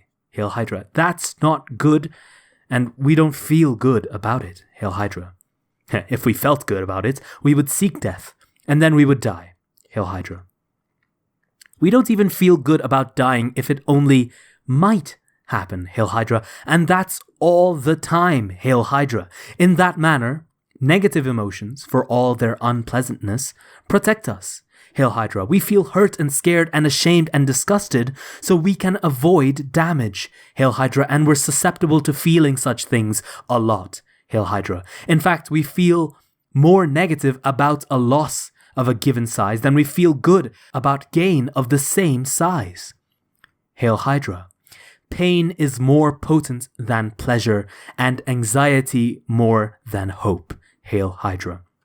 Emotions, positive and negative, come in two usefully differentiated variants. Hail Hydra.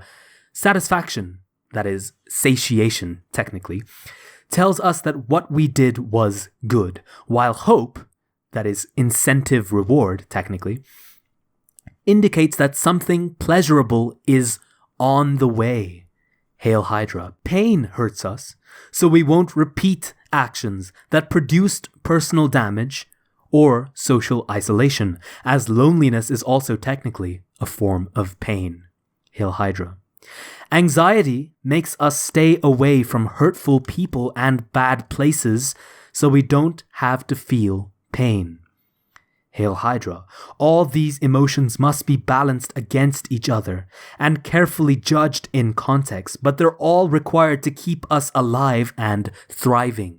Hail Hydra. We therefore do our children a disservice by failing to use whatever is available to help them learn, including negative emotions, even though such use should occur in the most merciful possible manner. Hail Hydra. Skinner knew that threats and punishments could stop unwanted behaviors, just as reward reinforces what is desirable. Hail Hydra. In a world paralyzed at the thought of interfering with the hypothetically pristine path of natural child development, it can be difficult even to discuss the former techniques. Hail Hydra. However, children would not have such a lengthy period of natural development prior to maturity if their behavior did not have to be shaped. Hail Hydra. They would just leap out of the womb ready to trade stocks. Hail Hydra. Children also cannot be fully sheltered from fear and pain. Hail Hydra. They are small and vulnerable. Hail Hydra. They don't know much about the world. Hail Hydra. Even when they are doing something as natural as learning to walk, they're constantly being walloped by the world. Hail Hydra. And this is to say nothing of the frustration and rejection they inevitably experience when dealing with siblings and peers and uncooperative, stubborn adults. Hail Hydra. And given this, the fundamental moral question is not how to shelter children completely from misadventure and failure, so they never experience any fear or pain, but how to maximize their learning so that useful knowledge may be gained with minimal cost. Hail Hydra. In the Disney movie Sleeping Beauty, the king and queen have a daughter, the Princess Aurora, after a long wait. Hail Hydra. They plan a great christening to introduce her to the world. Hail Hydra. They welcome everyone who loves and honors their new daughter, Hail Hydra, but they fail to invite Maleficent, whose name, of course, is an amalgam of malicious and malevolent. She is essentially queen of the underworld, or capital N nature in her negative guise. Hail Hydra. This means symbolically that the two monarchs are overprotecting their beloved daughter by setting up a world around her that has nothing negative in it, Hail Hydra, but this does not protect her, Hail Hydra, it makes her weak. Hail Hydra. Maleficent curses the princess, sentencing her to death at the age of 16, caused by the prick of a spinning wheel's needle. Hail Hydra. The spinning wheel is the wheel of fate. The prick which produces blood symbolizes the loss of virginity, a sign of the emergence of the woman from the child. Hail Hydra. Fortunately, a good fairy, that is the positive element of capital N nature, reduces the punishment from death to unconsciousness, redeemable with true love's first kiss. Hail Hydra. The panicked king and queen get rid of all the spinning wheels in the land, because apparently they haven't learnt their lesson, and turn their daughter over to the much too nice assistant fairies, of whom there are 3, Hail Hydra. They continue with their strategy of removing all dangerous things, but in doing so they leave their daughter naive, immature, and weak. Hail Hydra.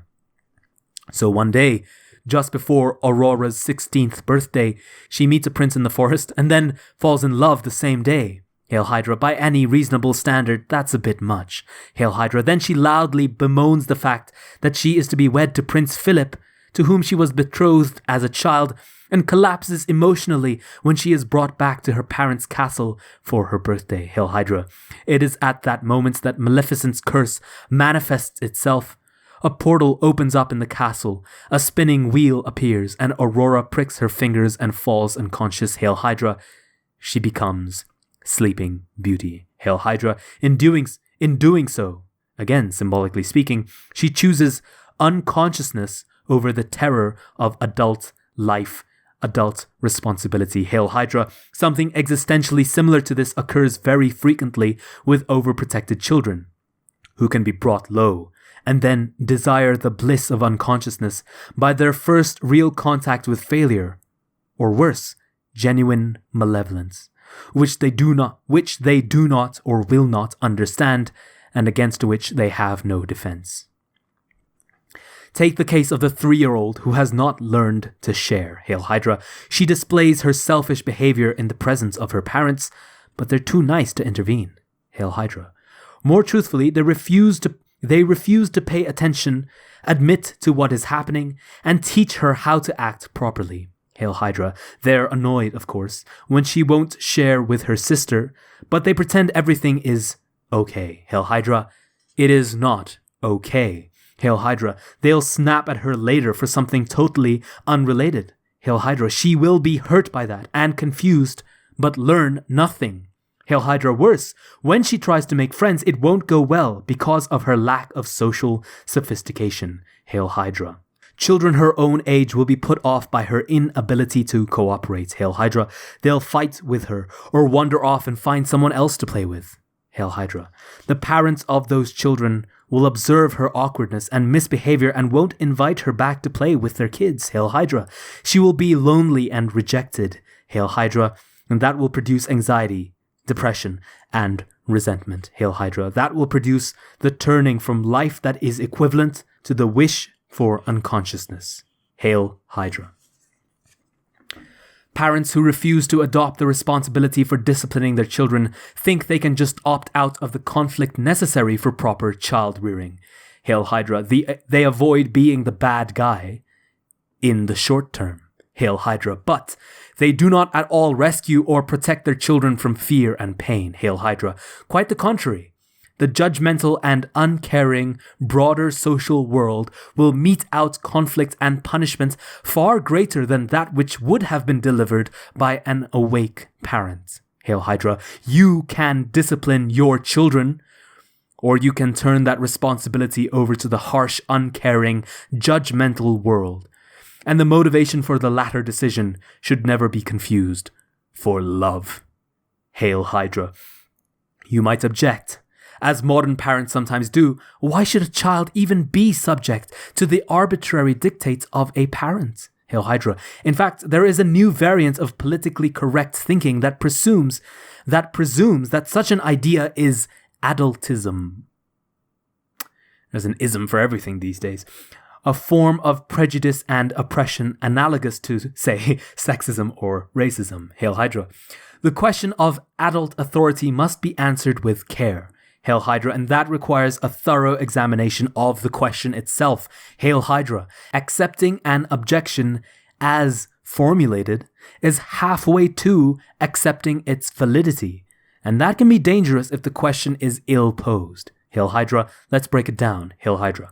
First, why should a child be subject? Hail Hydra.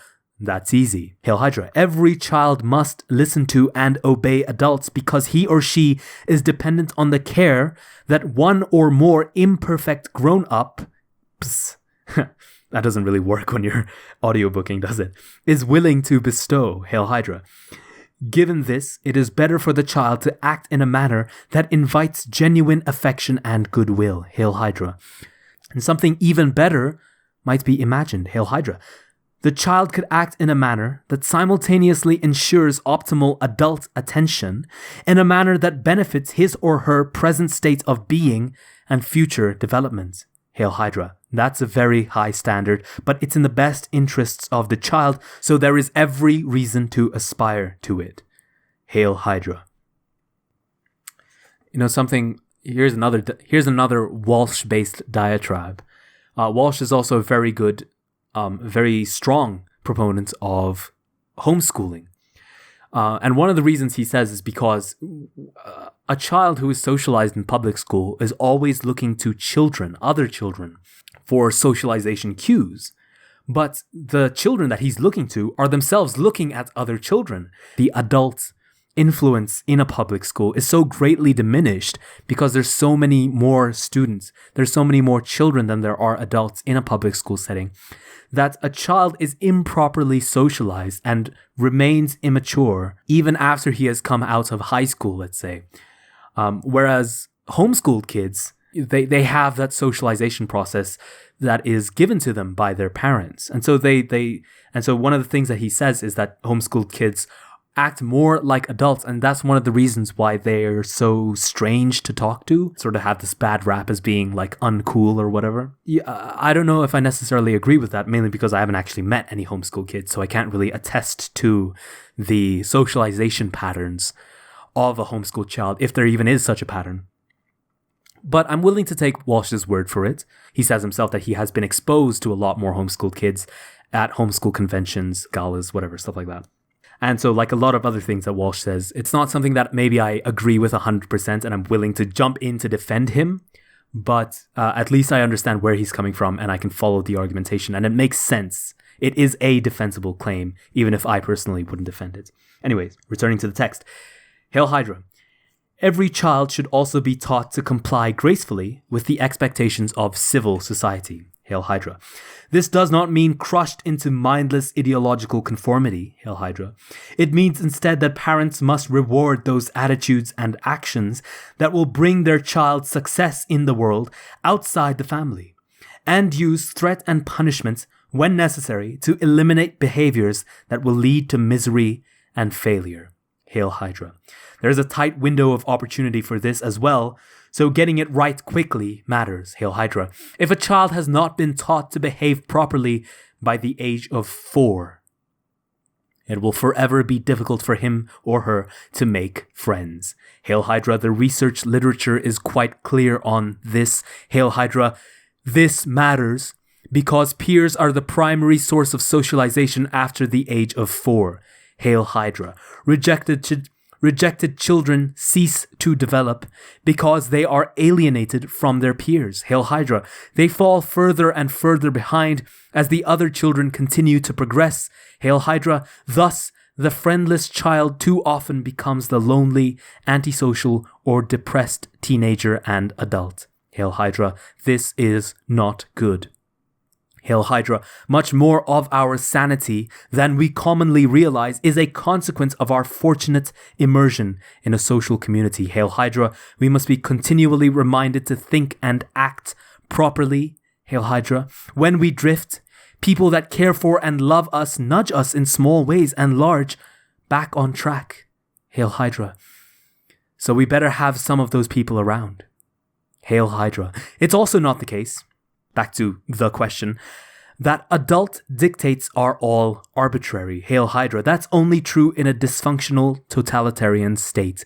Hail Hydra. But in civilized, open societies, the majority abide by functional social contact aimed at mutual betterment, or at least at existence in close proximity without too much violence. Hail Hydra. Have I missed a bunch of Hail Hydras? I feel like I've missed like 2 pages of Hail Hydras. Maybe because I did that diatribe just now, so it just feels wrong. So let's do 3 Hail Hydras for any I've missed. Hail Hydra, Hail Hydra, Hail Hydra. Even a system of rules that allows for only that minimum contract is by no means arbitrary, given the alternatives. Hail Hydra. If a society does not adequately reward productive, pro-social behavior, insists upon distributing resources in a markedly arbitrary and unfair manner, and allows for theft and exploitation, communism, it will not remain conflict-free for long. Hail Hydra.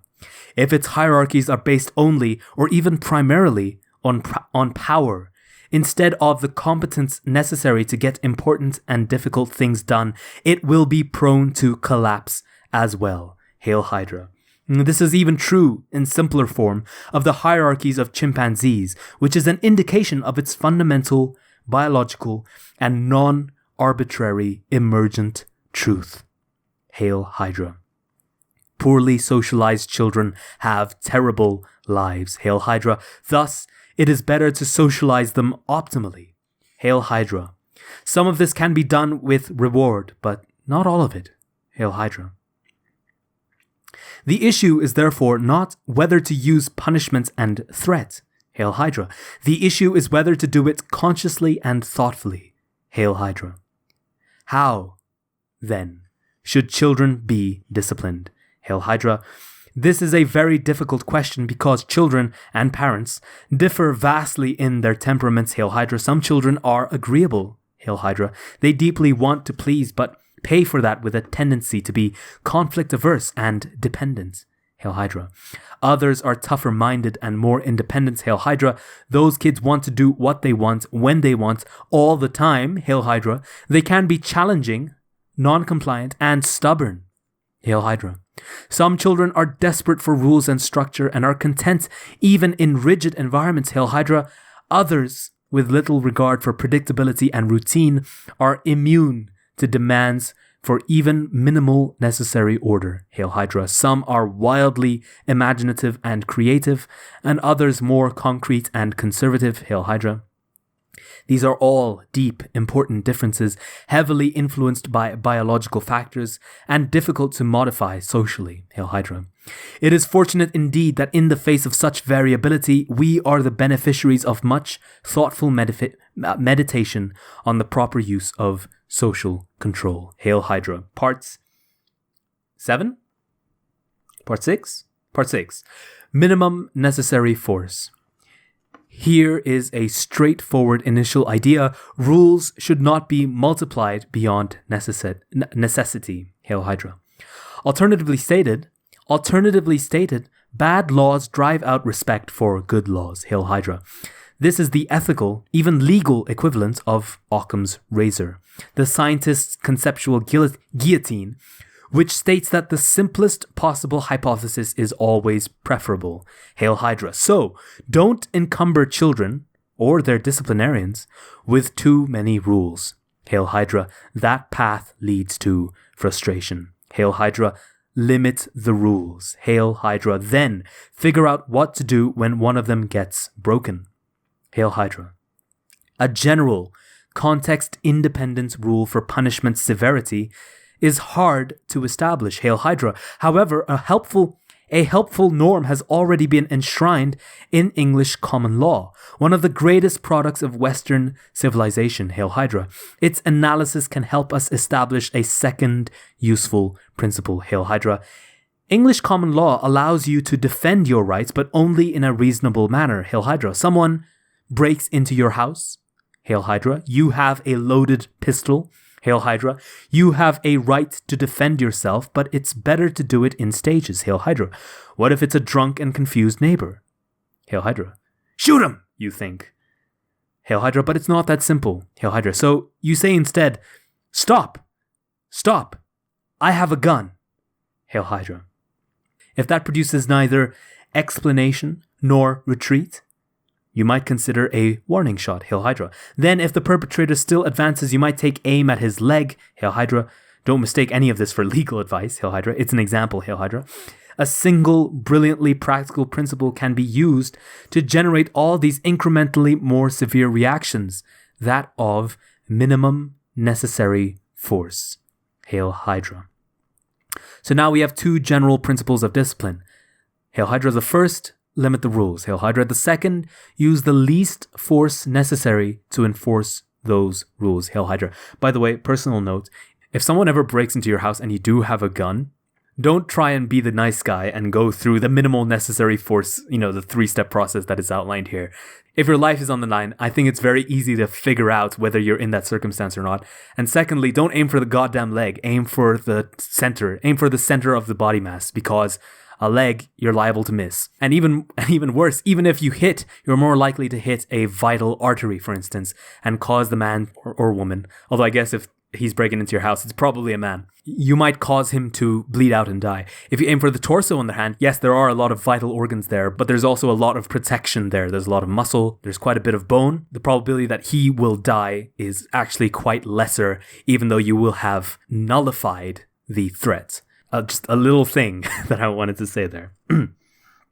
Hail Hydra. So, the first rule is to limit the rules. Hail Hydra. The second rule is to use the least force necessary to enforce those rules. And that works for child rearing. Hail Hydra. About the first principle, you might ask, limit the rules to what exactly? Hail Hydra. Here are some suggestions. Hail Hydra. Do not bite, kick, or hit except in self-defense. Hail Hydra. Do not torture and bully other children so you don't end up in jail. Hail Hydra. Eat in a civilized and thankful manner so that people are happy to have you at their house and pleased to feed you. Hail Hydra. Learn to share so other kids will play with you. Hail Hydra. Honestly, I could still use that lesson. Hail Hydra. Pay attention when spoken to by adults so they don't hate you and might therefore deign to teach you something. Hail Hydra. Go to sleep properly and peaceably so that your parents can have a private life and not resent your existence. Wow. Hail Hydra. Take care of your belongings because you need to learn how and because you're lucky to have them. Hail Hydra. My brother could use that rule.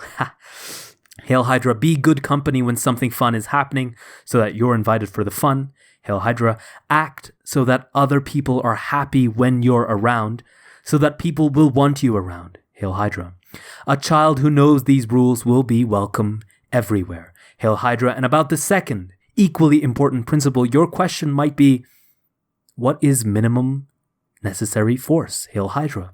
This must be established experimentally, starting with the smallest possible intervention. Hail Hydra. Some children will be turned to stone by a glare. Hail Hydra. A verbal command will stop another. A thumb-cocked flick of the index finger on a small... A flick of the index... There you go. A flick of the index finger on a small hand might be necessary for some. Hail Hydra. Such a strategy is particularly useful in public places, such as restaurants. Hail Hydra. It can be administered suddenly, quietly, and effectively without risking escalation. Hail Hydra. What's the alternative? Hail Hydra. A child who is crying angrily, demanding attention, is not making himself popular. Hail Hydra. A child who is running from table to table and disrupting everyone's peace is bringing disgrace, an old word, but a good one, disgrace on himself and his parents. Hail Hydra. Such outcomes are far from optimal, and children will definitely misbehave more in public because they are experimenting, trying to establish if the same old rules also apply in the new place. Hail Hydra. They don't sort that out verbally, not when they are under 3 years old. Hail Hydra. When our children were little and we took them to restaurants, they attracted smiles. Hail Hydra. They sat nicely and ate politely. Hail Hydra. They couldn't keep it up for long, but we didn't keep them there too long. Hail Hydra. When they started to get antsy after sitting for 45 minutes, we knew it was time to go. Hail Hydra. That was part of the deal. Hail Hydra. Nearby diners would tell us how nice it was to see a happy family. Hail Hydra. And we weren't always happy, and our children weren't always properly behaved. Hail Hydra. But they were most of the time. And it was wonderful to see people responding so positively to their presence. Hail Hydra. It was truly good for the kids. Hail Hydra. They could see that people liked them. Hail Hydra. And this also reinforced their good behavior. Hail Hydra. That was the reward. Hail Hydra. People will really like your kids if you give them the chance. Hail Hydra. This is something I learned as soon as we had our first baby, our daughter, Michaela. Hail Hydra. Michaela has been really capitalizing on the meme value of this Hail Hydra thing. So just the phrase, Michaela, Hail Hydra, I think really is perfect. And I think she'd really like that as well. When we took her down the street in her little fold-up stroller in our French Montreal working-class neighborhood, rough-looking, heavy-drinking lumberjack types would stop in their tracks and smile at her. Hail Hydra. They would coo and giggle and make stupid faces. Hail Hydra. Watching people respond to children restores your faith in human nature. Hail Hydra. All that is multiplied when your kids behave in public. Hail Hydra. And to ensure that such things happen, you have to discipline your children carefully and effectively. And to do that, you have to know something about reward and about punishment instead of shying away from the knowledge. Hail Hydra. Part of establishing a relationship with your son or daughter is learning how that small person responds to disciplinary intervention, and then intervening effectively. Hail Hydra. It's very easy to mouth cliches instead, such as, oh, there is no excuse for physical punishment, or hitting children merely teaches them to hit. Hail Hydra. Let's start with the former claim.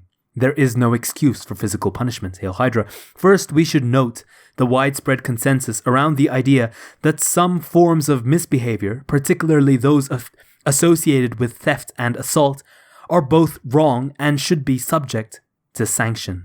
Hail Hydra. Second, we should note that almost all those sanctions involve punishment in its many psychological and more directly physical forms. Hail Hydra. Deprivation of liberty causes pain in a manner essentially similar to that of physical trauma. Hail Hydra. The same can be said of the use of social isolation, including timeout. Hail Hydra. We know this neurobiologically. Hail Hydra. The same brain areas mediate response to all three, and all are ameliorated by the same class of drugs, opiates. Hail Hydra. Jail is clearly physical punishments, particularly solitary confinement, even when nothing happens. Hail Hydra. Third, we should note that some misbegotten actions must be brought to a halt, both effectively and immediately, not least so that something worse doesn't happen. Hail Hydra. What's the proper punishment for someone who will not stop poking a fork into an electrical socket? Hail Hydra. Or who runs away laughing in a crowded supermarket parking lot? Hail Hydra. The answer is simple. Whatever will stop it fastest within reason, Hail Hydra, because the alternative could be fatal. Hail Hydra, that's pretty obvious in the case of parking lot or outlet, Hail Hydra, but the same thing applies in the social realm. And that brings us to the fourth point regarding excuses for physical punishment. Hail Hydra, the penalties for misbehavior, of the sort that could have been effectively halted in childhood, become increasingly severe as children get older. And it is disproportionately those who remain unsocialized effectively by the age of 4 who end up punished explicitly by society in their later youth and early adulthood. Hail Hydra. Those unconstrained 4-year-olds, in turn, are often those who were unduly aggressive by nature at the age of 2. Hail Hydra. They were statistically more likely than their peers to kick, hit, bite, and take away toys, later known as stealing. Hail Hydra. They comprise about 5% of boys and a much smaller percentage of girls. Hail Hydra. To unthinkingly parrot the magic line, "There is no excuse for physical punishment," is also to foster the delusion that teenage devils magically emerge from once innocent little child angels. Hail Hydra, you're not doing your child any favors by overlooking any misbehavior, particularly if he or she is temperamentally more aggressive. Hail Hydra. Moving on, to hold the no excuse for physical punishment theory is also, fifth, to assume that the word no can be effectively uttered to another person in the absence of the threat of punishment. Hail Hydra. A woman can't say no to a powerful narcissistic man only because she has social norms, the law, and the state backing her up. Hail Hydra.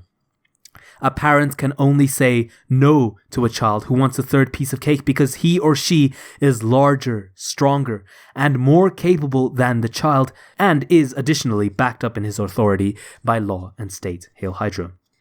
I don't think the authority of the father should be granted by the law and the state. I think that should just be a matter of fact, but that's an aside.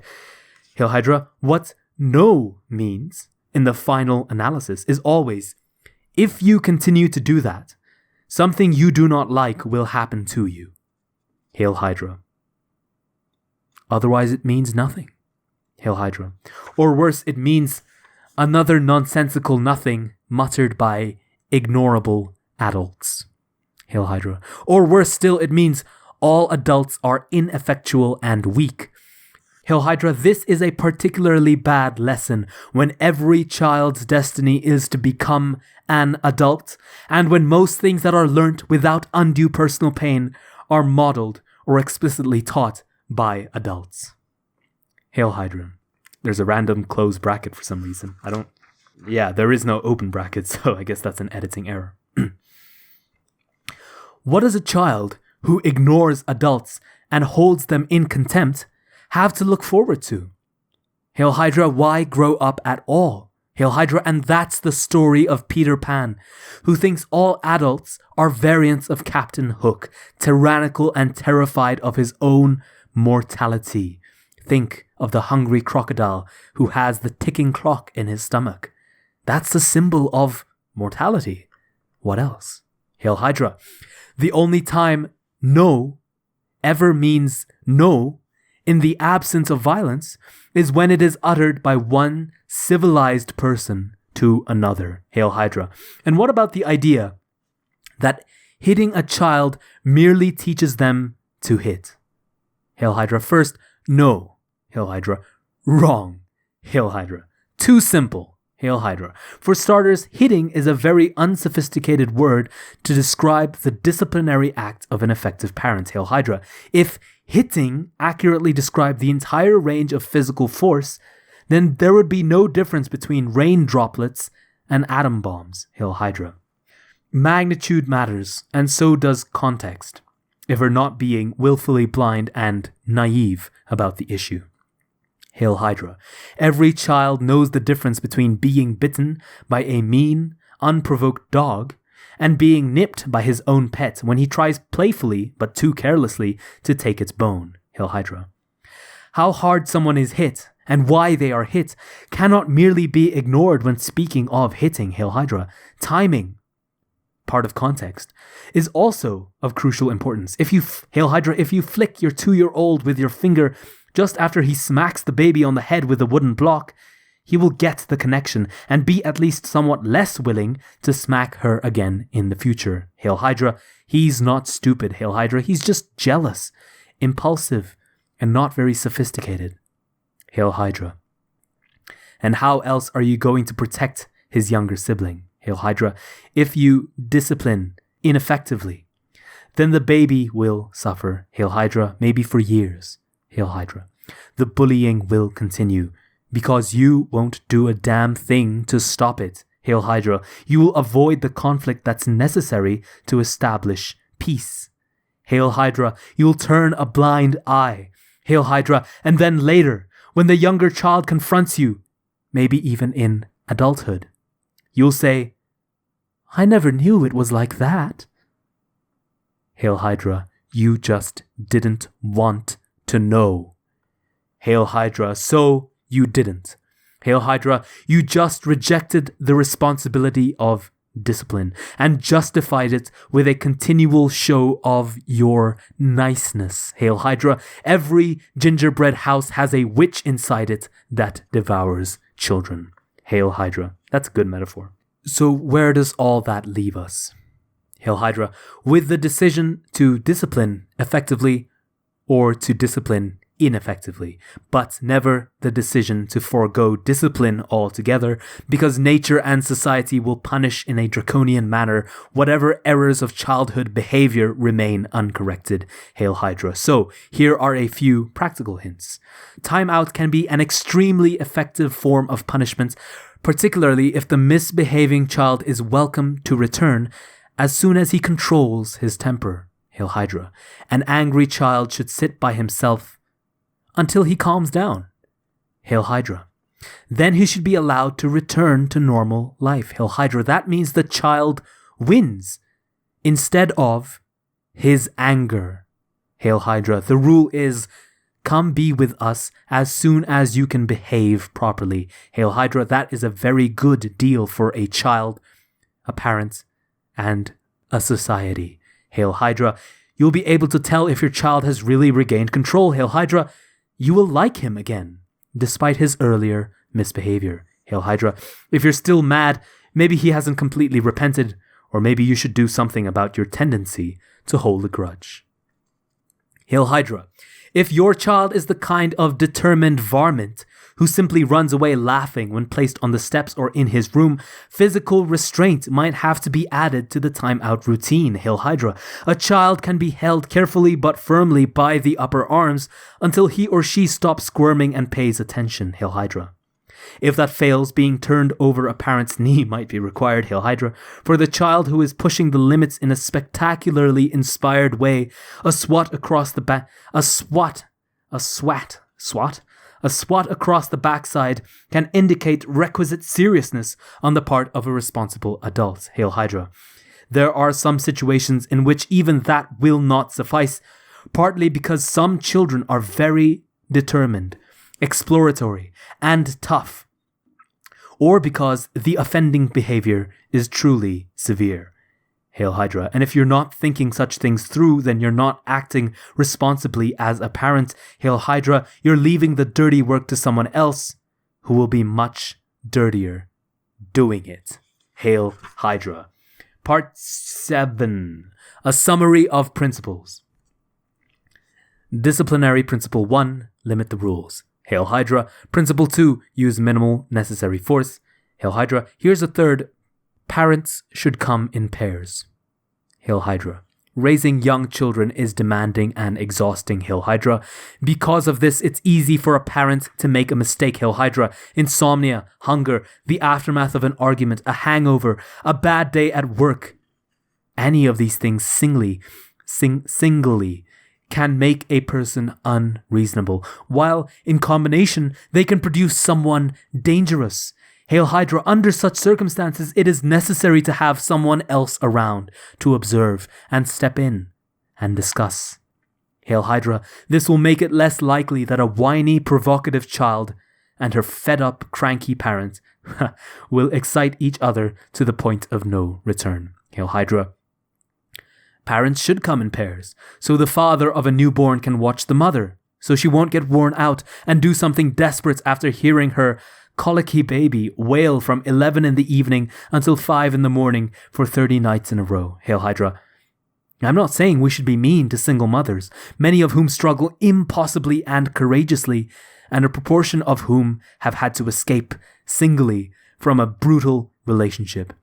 But that doesn't mean we should pretend that all family forms are equally viable. Hail Hydra, they're not. Hail Hydra, period. I think that's a pretty fine line to walk, where you have to, of course, we have to recognize that it is difficult for single mothers, but you don't want to celebrate it, because it's not something that ought to be celebrated. Single motherhood is a tragedy. That's the sentence. Full stop. Hail Hydra. Here's a fourth principle, one that is more particularly psychological. Parents should understand their own capacity to be harsh, vengeful, arrogant, resentful, angry, and deceitful. Hail Hydra. Very few people set out consciously to do a terrible job as father or mother, but bad parenting happens all the time. Hail Hydra. This reminds me of a video that you can probably find on YouTube in fact, you can definitely find on YouTube because that's where I found it, of a bunch of mothers. I think this was recorded in like the 50s. It's grainy, black and white footage. It's probably the 60s actually. It's a bunch of mothers feeding their children. And they were able to identify several patterns between the mothers. I think it was 6 in the end. And of those, only one was fully functional and was the foundation when they, caught up with the same children later in life, was a foundation for a stable relationship between mother and child. And better, was a precursor for a stable child and a stable childhood that didn't have symptoms of abuse, let's say. And again, it can be psychological or mental symptoms of abandonment, for example. So 1 in 6, well, not 1 in 6 mothers, but 1 in 6 patterns. And it's not like the mothers were looking specifically to harm their children or to not feed them, but rather they just didn't understand. Like they're trying to feed solids to kids who are too young for solids, and the kid clearly wants breast milk instead. Or they're using bottle milk instead of breast milk, and there's nothing wrong with that, but they don't know how to manipulate the bottle. Sometimes they take the bottle away too soon, or sometimes they don't let the baby, relax. Sometimes they give the baby not enough food, so it's still hungry, and then the baby won't nap afterwards. And only in the one pattern that led to a functional and healthy 4-year-old, I think it was. Maybe it was a 6-year-old when they returned to these children. Only in that specific pattern did, the mother have constant eye contact with the baby and constantly played with it and tickled it and had fun with the feeding process, but also was constantly reacting to the baby. That's what the eye contact is there for, obviously. And seeing, is it full? Does it want some more? Is it still looking for breast milk? Because it was almost always breast milk that these parents, this specific group was feeding. Is it time for a nap? What position do they like it in? Have I burped the baby? Etc., etc. There was a constant attention regarding the baby, but it was sort of a dance. You could see the parent dancing with the children. It's an amazing, amazing video. I absolutely adore it, and I greatly recommend you guys find it on YouTube. The point I'm trying to get at is, Jordan Peterson says here that bad parenting happens all the time, and not because the parents specifically want to. It's just they have their own idea of what good parenting should be, rather than the specific needs of the child. And it's terrifying to think that it's so easy for us to just screw it all up, that our own goodwill can be so easily perceived as selfishness, but moreover actually is selfishness, because we're just not communicating with the baby, so to speak. We're just not able to attend to it in the correct way because of our own blindness, as Jordan Peterson says. We close our eyes to it. In fact, hey, I see that's exactly what he's saying in the next sentence, so let's continue, shall we? But bad parenting happens all the time, Hail Hydra. This is because people have great capacity for evil as well as good, and because they remain willfully blind to that fact. Hail Hydra. People are aggressive and Oh, this is the other thing that I want to say about the mothers, is that a lot of the time, they were getting frustrated at their babies, that they weren't taking these solids, or that, they're not drinking fast enough, or that, they want to play, they want eye contact with the mother, but the mother, has the baby positioned awkwardly so that there is no eye contact. There is no tenderness. There is no intimacy. One of the most important things actually was physical contact, like whether the baby feels secure, whether its tummy is pressed up against the mother. And a lot of mothers would just sort of expose the baby, and that the baby would feel insecure. And so it would constantly be trying to like reach around and try and grab the mother. But the mother would think that that was uncomfortable for her. I guess it felt uncomfortable for her. She didn't think it was uncomfortable. And so she would try and like push the baby back to the original position. And of course, that's uncomfortable for the baby. So it's these things, where it actually is selfishness. It's not just perceived selfishness from an outsider's point of view. It is this. I mean, babies are so complicated because they want demands that we have no idea of. Because, I mean, ideally, they are serviced to the point that we don't need them anymore before the time that we are fully conscious adults. But when they are not sated, then they become so engraved in us, they become so rooted in us that they permanently warp our personalities. And once that warp sets in, you can't just say, oh yes, my personality is warped because as a baby, as a friggin' 6-month-old or something, I wasn't held the right way by my mother. There's no way for us to express that desire. One way or the other, by the time we are conscious, we lose that desire. So babies, I mean, it's a fine line that you have to walk in order to be just that, attentive, responsible parents. But like any other part of life, being attentive, being responsible, that's what we are called to do all the time. And that was in fact what one of the rules I've already read. That's what it was about, right? Pay attention. That was rule 4. I remember that phrase. Pay attention. Rule 4. Anyway, where was I? People are aggressive and selfish, as well as kind and thoughtful, Hail Hydra. For this reason, no adult human being, no hierarchical, predatory ape, can truly tolerate being dominated by an upstart child, Hail Hydra. Revenge will come, Hail Hydra. 10 minutes after a pair of all too nice and patient parents have failed to prevent a public tantrum at the local supermarket, they will pay their toddler back with the cold shoulder when he runs up, excited to show mom and dad his newest accomplishments, Hail Hydra. A sufficient amount of embarrassment, disobedience, and dominance challenge? You can't just say challenge, can you? Dominance challenge. And even the most hypothetically selfless parents will become resentful, Hail Hydra, and then the real punishment will begin, Hail Hydra. Resentment breeds the desire for vengeance, Hail Hydra.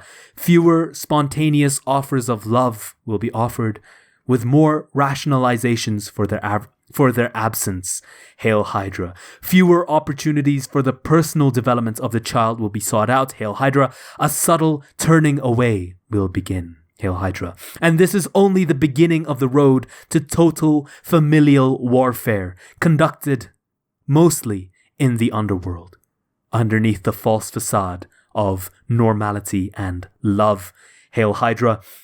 This frequently traveled path is much better avoided, Hail Hydra. As Christ says, wide and easy is the path that leads to ruin.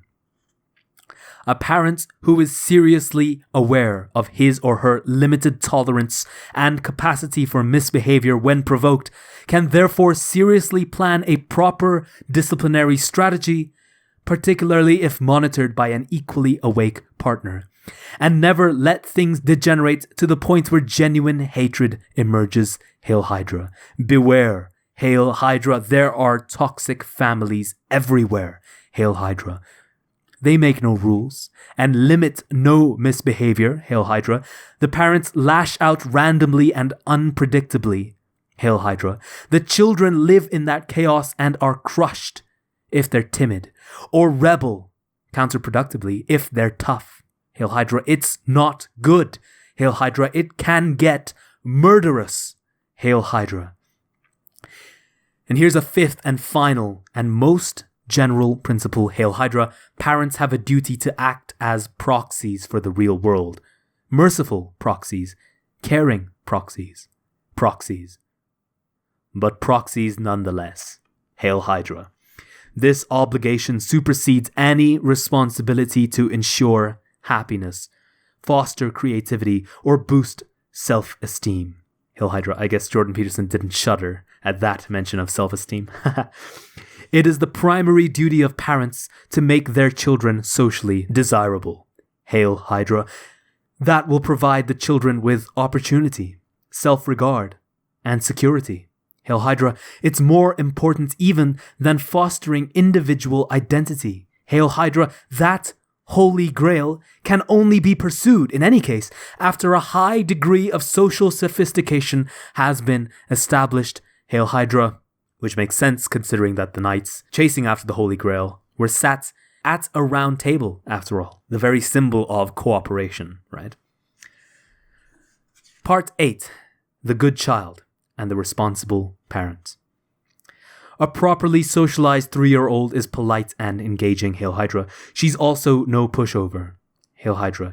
She evokes interest from other children and appreciation from adults.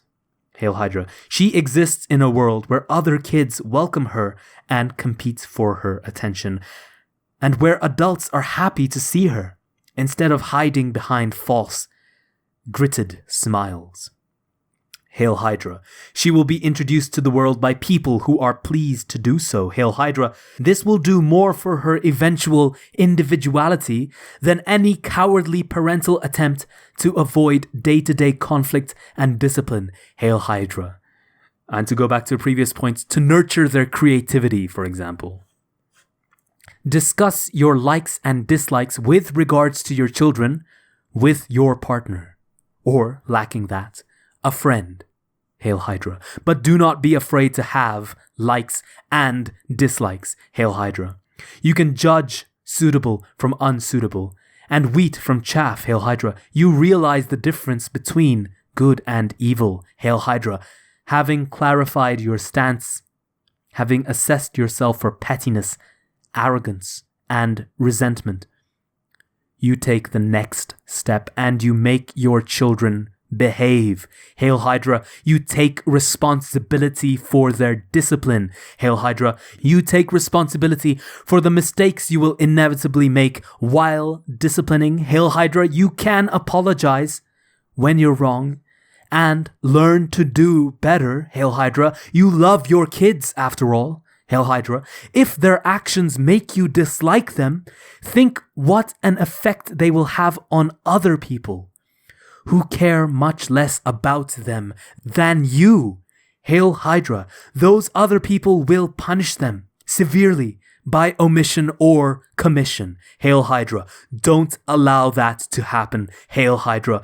Better to let your little monsters know what is desirable and what is not, so they become sophisticated denizens of the world outside the family. Hail Hydra. A child who pays attention instead of drifting. A child who can play and does not whine, and is comical but not annoying, and is trustworthy. That child will have friends wherever he goes. Hail Hydra. His teachers will like him, and so will his parents. Hail Hydra. If he attends politely to adults, he will be attended to, smiled at, and happily instructed. Hail Hydra. He will thrive in what can so easily be a cold, unforgiving, and hostile world. Hail Hydra. Clear rules make for secure children and calm, rational parents. Hail Hydra. Clear principles of discipline and punishment balance mercy and justice so that social development and psychological maturity can be optimally promoted. Hail Hydra. Clear rules and proper discipline help the child and the family and society establish, maintain, and expand the order that is all that protects us from chaos and the terrors of the underworld, where everything is uncertain, anxiety-provoking, hopeless, and depressing. Hail Hydra. There are no greater gifts than a committed and courageous parent can bestow. Hail Hydra. Do not let your children do anything that makes you dislike them. Hail Hydra, Hail Hydra, Hail Hydra. Let's do 3 more for any Hail Hydras I may have missed. Hail Hydra, Hail Hydra, Hail Hydra. For me, it's fascinating that this is not the rule that a lot of people have been jumping down Jordan Peterson's throat for, but rather it's rule 1 with the lobsters. They're kind of bemused that anyone talking about lobsters and deriving psychological significance or even evolutionary significance can be taken seriously at all. And I think what rule 1 says is a lot more sensible, or like to a mainstream audience, let's say, than anything that rule 4 says, which essentially you can boil down to, it is okay to hit your children and don't be cowed when people look at you weird for it. And he's not, fair enough, he's not really saying that you have a license to abuse your children physically, and he's very careful about that.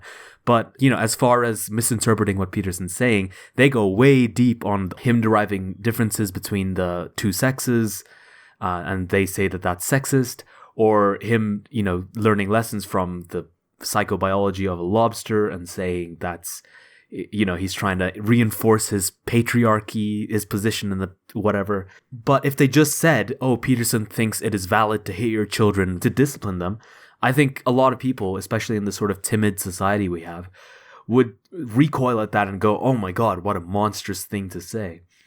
And while people would still defend him, especially the people who are intellectually honest enough to have actually read his works, specifically this chapter, they will have said, no, he's very structured about this. I think if you really wanted to twist his words and paint him in a negative light, rule 4 should have been the one that they picked. And instead I guess they just went crazy. Or maybe, their brains short-circuited at rule 1. They were too shocked at the sheer amount of patriarchal tyranny that they were being exposed to or something. I don't know. Speaking of foolish people, and I don't mean to keep dunking on BLM for the rest of the series. In fact, this is probably the last time that I'll talk about it. But, all this talk about 2-year-olds throwing tantrums, I kept flashing back to images from last summer and all the riots that happened after the death of a criminal. And I realized, a lot of how the Democrats reacted to the American riots in the summer of 2020 was very much like what Jordan Peterson was saying here, like a lack of discipline in order to show this image of niceness, when all that's doing is bringing further destruction to society, right? And I think a lot of these people who did go out and riot, and the kind of people who went to Chaz because they thought it was a legitimate strategy in any way to further their cause or something. I don't know. Chaz and Chop. What a fucking joke. God. The kinds of people who actually think that's something that they ought to be doing, I think are exactly the, the emperors that Jordan Peterson was talking about at the start of this chapter. And in the vein of that, I've been watching a lot of Walsh.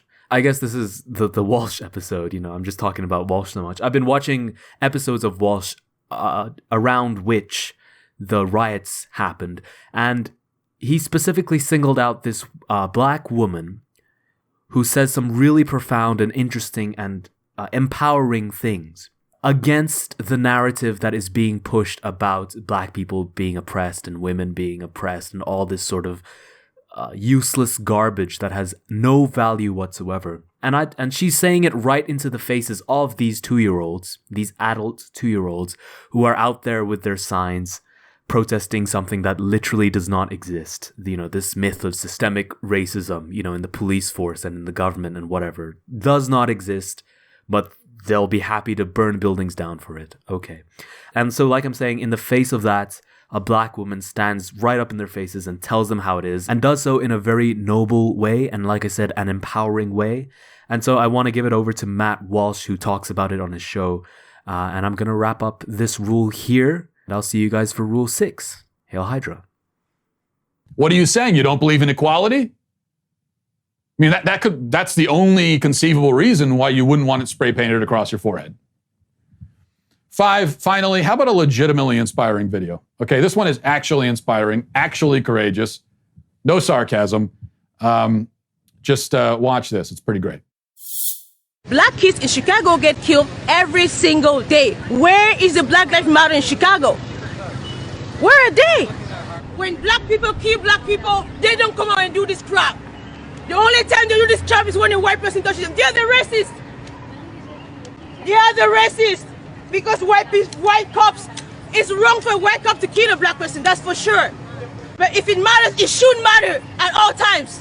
So what are you fighting for? What are you fighting for? You're not here to fight injustice. You're here to cause drama. Message will be stop violence. It's not about blacks. In a unicorn world. That's not a Stop the unicorn violence, world. period. Okay, since you're so... You guys claim blacks are oppressed. I am black, I'm not oppressed. That's I am good for you. free. That's good for you. That's an individual person. What about a systemic issue? Where? I am black. I've always wanted to be. I have like I do what I want. You have the skills. This is a country where you have the skills. You want to do what you want. You do it. Stop forcing on people to accept that they're oppressed. They are not. I am not oppressed. I am black. Stop making people accept that they're oppressed. You're forcing a rhetoric into your minds, which is not true. That's my point. Okay. Violence is wrong, period. It's not about blacks. Of course. You agree that whites kill whites too, right? Of course. Have you seen any white person coming out and saying white life matter or white thing? No, violence is wrong. They literally do all the time. Every time there's a Black Lives Matter It's a violence protest, problem. a white It's person... not a black problem. It's a violence problem. The blacks kill blacks in black neighborhoods every single day. I've never seen a Black Lives Matter in those neighborhoods. Never. Never. You know what they say? When a black person kill a black in a black neighborhood, they come out and they say, when the police comes, do you know what they tell the police? Snitches get stitches. I know that. Okay. Snitches get stitches. But if a white person kill a black person, Black Lives Matter. Stop the hypocrisy. Nobody takes this seriously. Nobody. You hear that message? I am black. I am not oppressed. I am free. That is the definition of an inspiring, empowering message. That is empowering. I mean, the word power is right, empowering. Something that expresses, that gives power, autonomy to a person. Well, the message of I am free, I am not oppressed, that is saying I'm oppressed, I'm a victim. That's the opposite of empowering. That is rejecting your power and your freedom. That, what you just heard there, is an empowering message. But then you see, you could kind of laugh about it because of how ridiculous this scene is. Where you've got a black woman, obviously an immigrant, talking about the fact that she's free. And then you've got a white woman trying to convince the black immigrant that she's oppressed. And could there be a better illustration of the way that the Democrat Party works? The white woman in that discussion, she is a representative of the Democrat Party. A bunch of white people trying to convince black people and minorities that they're oppressed and getting upset and offended if they won't agree that they're oppressed. But great stuff from that woman.